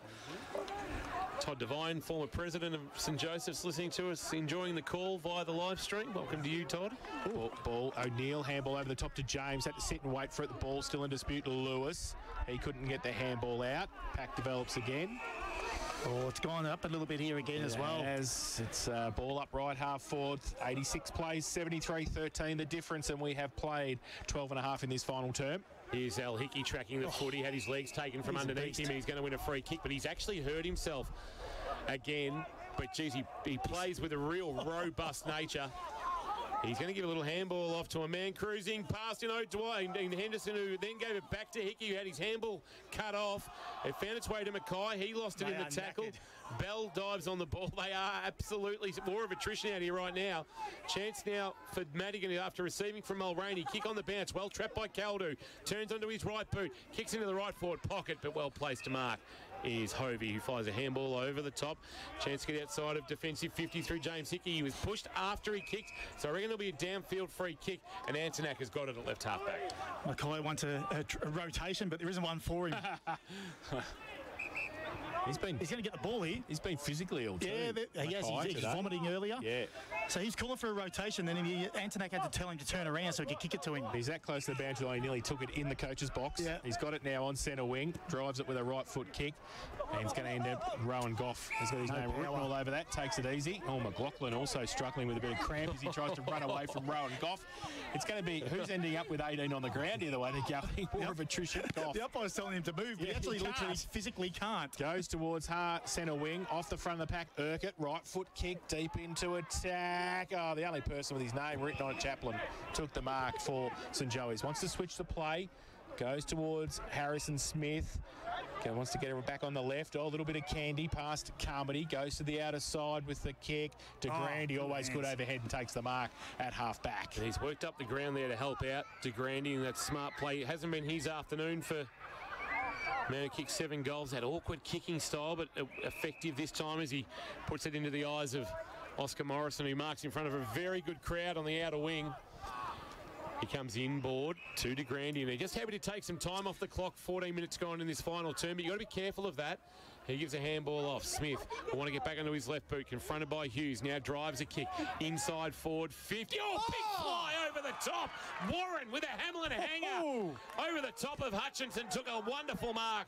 And now he quickly wants to kick. And the kick that was intended for Hovey, Fort got in the way, took the mark. And luckily Hovey was sort of in the contest because he brought Fort to ground, no 50. Handball off Cunningham, inside defensive 50, touches the ball to ground, then a low kick that barely went 15. White off his bootlaces, paid the mark, but the grab taken there by Jed Warren, really impressive for Hamlin. Goes short to Madigan, right in front of the best seats in the house, thanks to Atco Cafe 24/7. He's going to give a handball to Kirsch, I reckon. He's that close. He plays on now. Left foot kick along the line towards centre wing. They all line up, punched away. Off hands and out of bounds for a boundary throw-in. They've been playing 15 and a half. Final term, Port Phillip Ferry's time clock. Port Phillip Ferry's, there's no better way to travel to the footy. It would have felt like they've played 6 quarters at the moment, Jace. The lactic acid, the burning in the legs. From the ruck contest, it's tapped down to Antonak, who's dragged down in a tackle the same moment he took possession of the ball by Mulroney, and we will get a ball up. So it's just forward of the wing favouring South Barwon. They need a goal. Bell, wonderful tap to Madigan. Madigan was able to release a handball back to Starkey. Starkey, the voice of Peters, swings onto his right boot. A spinning ball into the right forward pocket. Caldu, good defensive spoil O'Dwyer, but didn't get out of the bounds. And then the kick towards the right forward pocket. Numbers there for St Joey's to clean up. Buckley's one of those, and his kick to Camerick is good, and he marks at left half back, and he now cramps for St John of God. He's got cramp in a calf. I don't know how you do that together. He goes wide, looking for, well, the boundary line. In the end, Ryan Bell was out there. He couldn't take the mark, and it's out of bounds. Boundary throw in centre wing, broadcast side. And there's a lot of tired bodies out there. I'm tired watching them. Yeah, I've never seen so many blokes head for their toes to try and get the cramp ready. So free kick for a hold, is it? Yes, it's going back here to Ryan Bell. Handballs it away to Fort. Goes with a kick along the line towards half forward. Oh, the Mosley Hamlin hanger! Great work, the big fella. He's cramping too. Yeah, he can't get up after taking that mark. He put all of it into that marking contest and took the grab, and he will shoot the goal from 50 out boundary line, right in front of the Burger van. And we haven't seen a Burger. No, disappointing. Disappointing from the Nield-led Swans today. But anyway, that's fine. We'll never come back. It's we'll okay. Make comment on the canteen and the... Yep, that's right. Yes, Lara leading the way at the moment. Correct. Very nice. Bosley from the boundary line. Right foot kick. Coming back. Offhand. Still in play, I think. Goes to the pocket. Handball back. Off a step. Cunningham kicks the goal! One step, turn around, kick over the shoulder from 40 metres out, and he puts his first on the board. And they bring the margin back to 7 points. 12-7, 79 South Barwon, St Joey's 13-8, 86. Harvey Norman K-Rock final quarter scoreboard.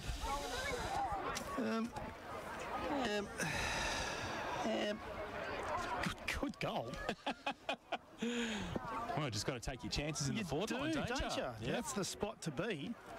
They actually did that really well, because when the ball hits the ground in that forward line, their smalls are so dangerous, and he was just positioned himself perfectly. Didn't have to come too close to the fall of the ball, and he just sat off the contest, and it was a perfect spot to be in. Well, that's the first goal of his career as Bell wins the tap down. The roving done by James, and South will go forward again. Bosley clipped heels with his opponent in O'Dwyer. Is that 50? No. As it was knocked out of the grasp of O'Dwyer. And the ball will go back. 7-point thriller right now. 18.5 minutes. So still plenty of footy left in this one. 2 goals to South, 1 goal to Joey's in this final term. Kick to the wing, Mackay positioning himself. Goff got a hand on it, but off the hands of the pack. McLaughlin, who just jammed it on the boot. He bought 25 metres for his team. Wide over, ran it left to behind. Lewis under pressure. Got a little kick away. Fought with a wonderful pick up and then stepped through it with tackle, but his handball a bit hot for Shepherd. Shepherd taken down by Lewis. Not coming out. We'll get a ball up at 55 out, left half forward. Another cramp. Todd White this time stretching out the calves. 4-day break. Going to be a tough ask for South.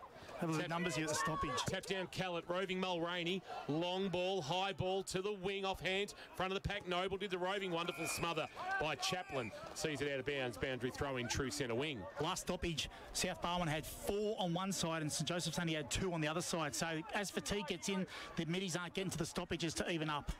Callett in the ruck now against Northam. Callett gets it down. He nearly does his own roving work and got a hold, I think, and should get a free kick against Northam, who's not happy. Callett wheels the handball to Goff off a step across half forward, tumbling punt. Doesn't sit. Muhor across there, leaves it for DeGrande. Oh, he tried to bounce it, but it comes back up for Childress there. Bounces it again, runs away, then kicks towards Mackay. Should have taken the mark and did it. Under pressure, leaves the football behind. White, who was cramping 30 seconds ago, gets the left foot kick out wide. Urquhart, he can't take it with him. Close to the boundary line. Hocking, and does he keep it in? He does to DeGrande, right on the boundary line. 60 from goal, measures the pass, punched away. Great defensive play came from the last goal kicker, Cunningham, and he sees it over the boundary line. 50 around from the St Joey's goal. Little moments, drop chest mark. It was low, but should have taken it. Yeah, absolutely. Plenty of Tide boys out there. We've ticked into time on Port Phillip Ferry's time clock final term, an Anzac Day classic. Boundary throw in. Al Hickey's gone forward onto the ball.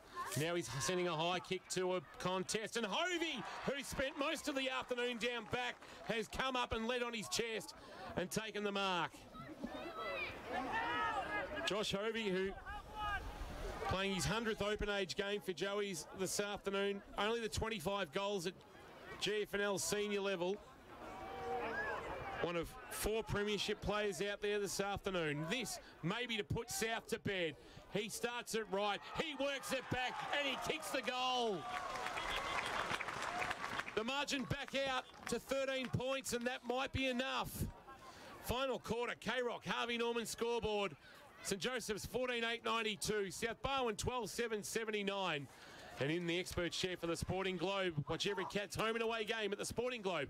Rory Street, Geelong. Here's Matt Kershaw. Well, just prior to that ball inside forward 50, Al Hickey actually laid 2 tackles to force a little bit of a spillage as well. So not only is he putting the ball inside forward 50, he's defending it well, he's doing all the hard stuff as well. And we saw how sore his body is. But that was another inside 50 to Al Hickey, and that was fantastic football. Back in the middle for Northam and Callett. Northam gets it down. James Hickey can't take it now. Northam again. Might push it towards Al Hickey. Kick off the ground across half forward now. White wrapped up by Henderson. Ball spilt free from the contest. And James Hickey wrapped up, not going anywhere in that tackle. Got himself in the stoppages now, Jace, Al Hickey. Yeah, he has. He's right there, right next to the umpire, right next to Sammy James as the umpire throws the ball in the air. Northam. There is James. Got a clearing little kick. Inside, back towards James. Drew a player, got it away to DeRay. He goes left foot kick, 65 out from goal to the pocket in front. Harrison Smith just doing it all. Started in the middle in this last term and now in the back pocket takes the mark for St Joey's. He's been solid all day, hasn't he, Harrison Smith? Don't waste any opportunities going forward, South Barwon now. Time is against them. Oh, long ball outside. There's calls for a push. Goff wants the umpire to pay something, but DeGrande's taken the mark, and now a kick to the wing. And here is Muhor. Muhor now a kick to Camerick, who's got out the back. Will it get to him? No. Good defensive spoil from Shepherd, but that's only knocked into the path of Mackay, who gives a handball to Camerick. Camerick's got them queuing up, including Henderson, but he missed him with the kick. Now it's a foot race. Henderson and Peters. Henderson trying to tap it to his own advantage. Peters worried him out of it, did very well. Gave a handball to Ford. Ford a kick to the wing, but straight into the waiting arms of Joel O'Dwyer. And I reckon this one might be done and dusted. Joey's are going to hang on, I suspect. He goes short to Morrison, who takes the mark in front of Fort. He's got Antonak over the top. If he can just give it to him, he's going to hold it up, though, and go further. Drives it long towards the boundary line. Henderson with the sit over the back. Peters, big thump away defensively over the boundary line and out of bounds. And at 50, St Joey's into attack. We're going to have a boundary throw in. So 14-8-92 St Joey's, South Barwon 12-7-79. 13 points of difference, boundary throw in. From behind Northam, punched on by McLaughlin. Mackay, kick from mid-air in the end. 2-on-2 in the middle at the top of the square, and a mark taken for South Barwon. Towards James, has got 2 against him. Al Hickey just punched it defensively over the line.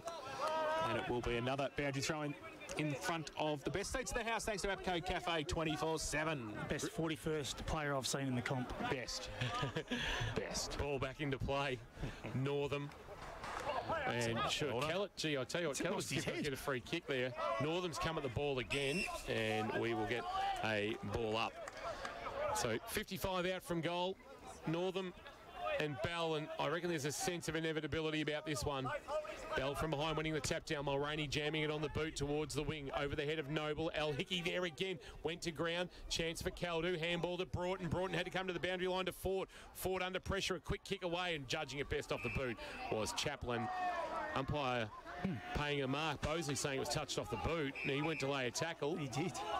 Chaplin now called to play on, just sets it up, a floater that White should mark on the juggle, does, and has to get going. Oh, it's going to be played on.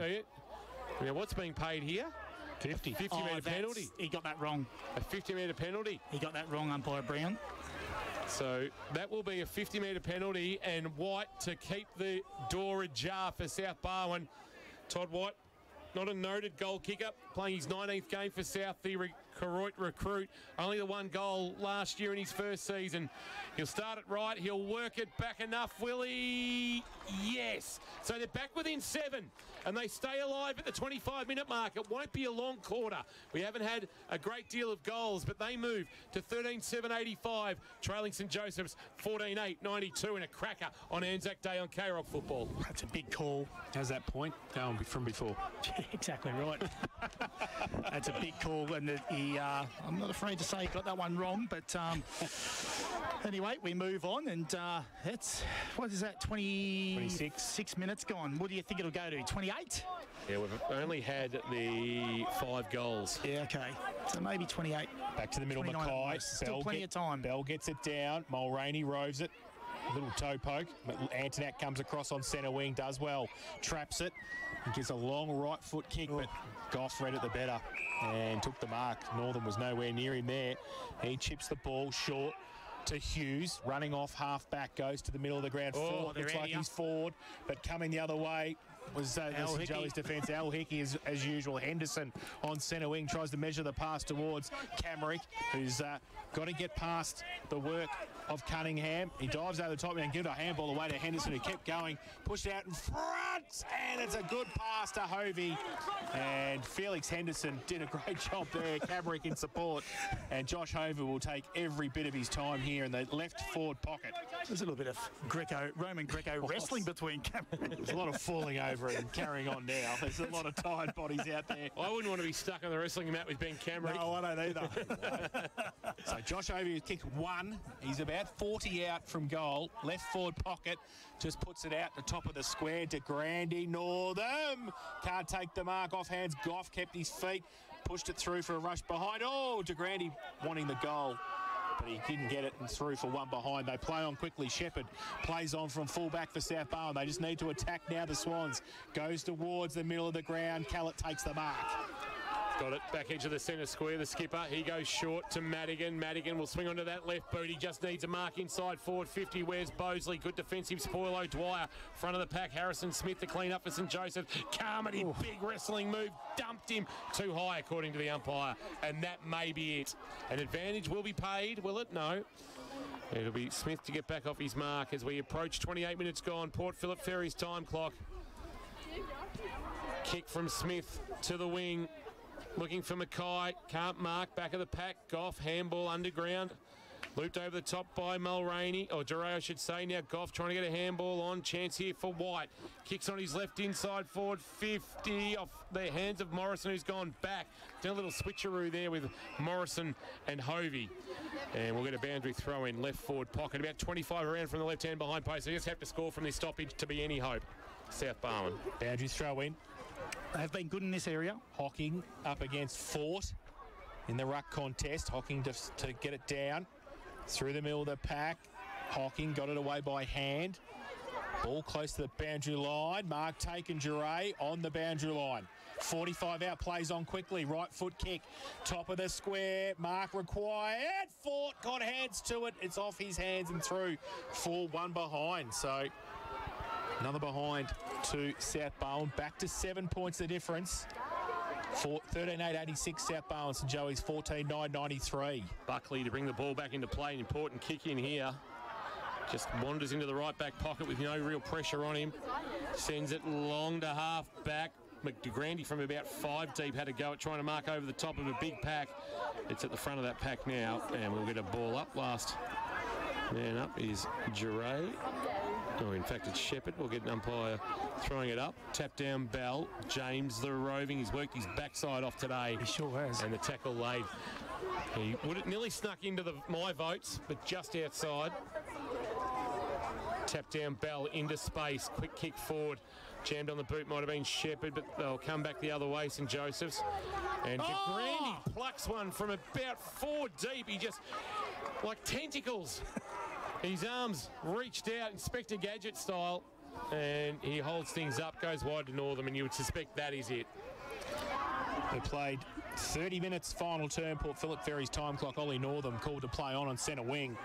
He was trying, well, he was going to try and drive it long. And umpire said didn't go 10. Didn't go 10. Mackay has got it. And I'll tell you what, I'd like to get the tape measure out. That looked like 20. 15 now. Yeah, I think it was 20 metres. Yeah. But anyway, Duray puts the tackle on and it's held up for a ruck contest. So on centre wing, on the outer side, Bell up against Mackay. They both get a fist hook. Antonak just wrapped up rugby style, not getting rid of it. The umpire letting it go. And still in dispute. Bell gets it. His kick was smothered. Through the middle, kick around the corner from Shepherd. Inside 50, no mark taken. Falls towards Carmody. He gets on the right foot, top of the square. St Joey's 3-on-2. But can they pick the ball up? That's the thing. They've got Henderson there back in support. His handball was okay to Morrison, and they might be clear now. Morrison short to Hennessy. They don't need to really advance the footy, but he will to Lewis, who has marked just back of the wing broadcast side. He just needs some players on this side so he can kick to. They're all there. They're all set up. Has to be Paddy de Grandy. Lewis to a one-on-one. De Grandy against Shepherd. Shepherd did well with the spoil. Front of the pack, Hughes, or rather Cunningham, taken in by McLaughlin. Oh, and just as Shepherd was about to flee the scene with the goods, the police said, I'm going to put the handcuffs on you and I'll ball it up. 60 out from goal. We've gone 31 and a half. It's a long quarter.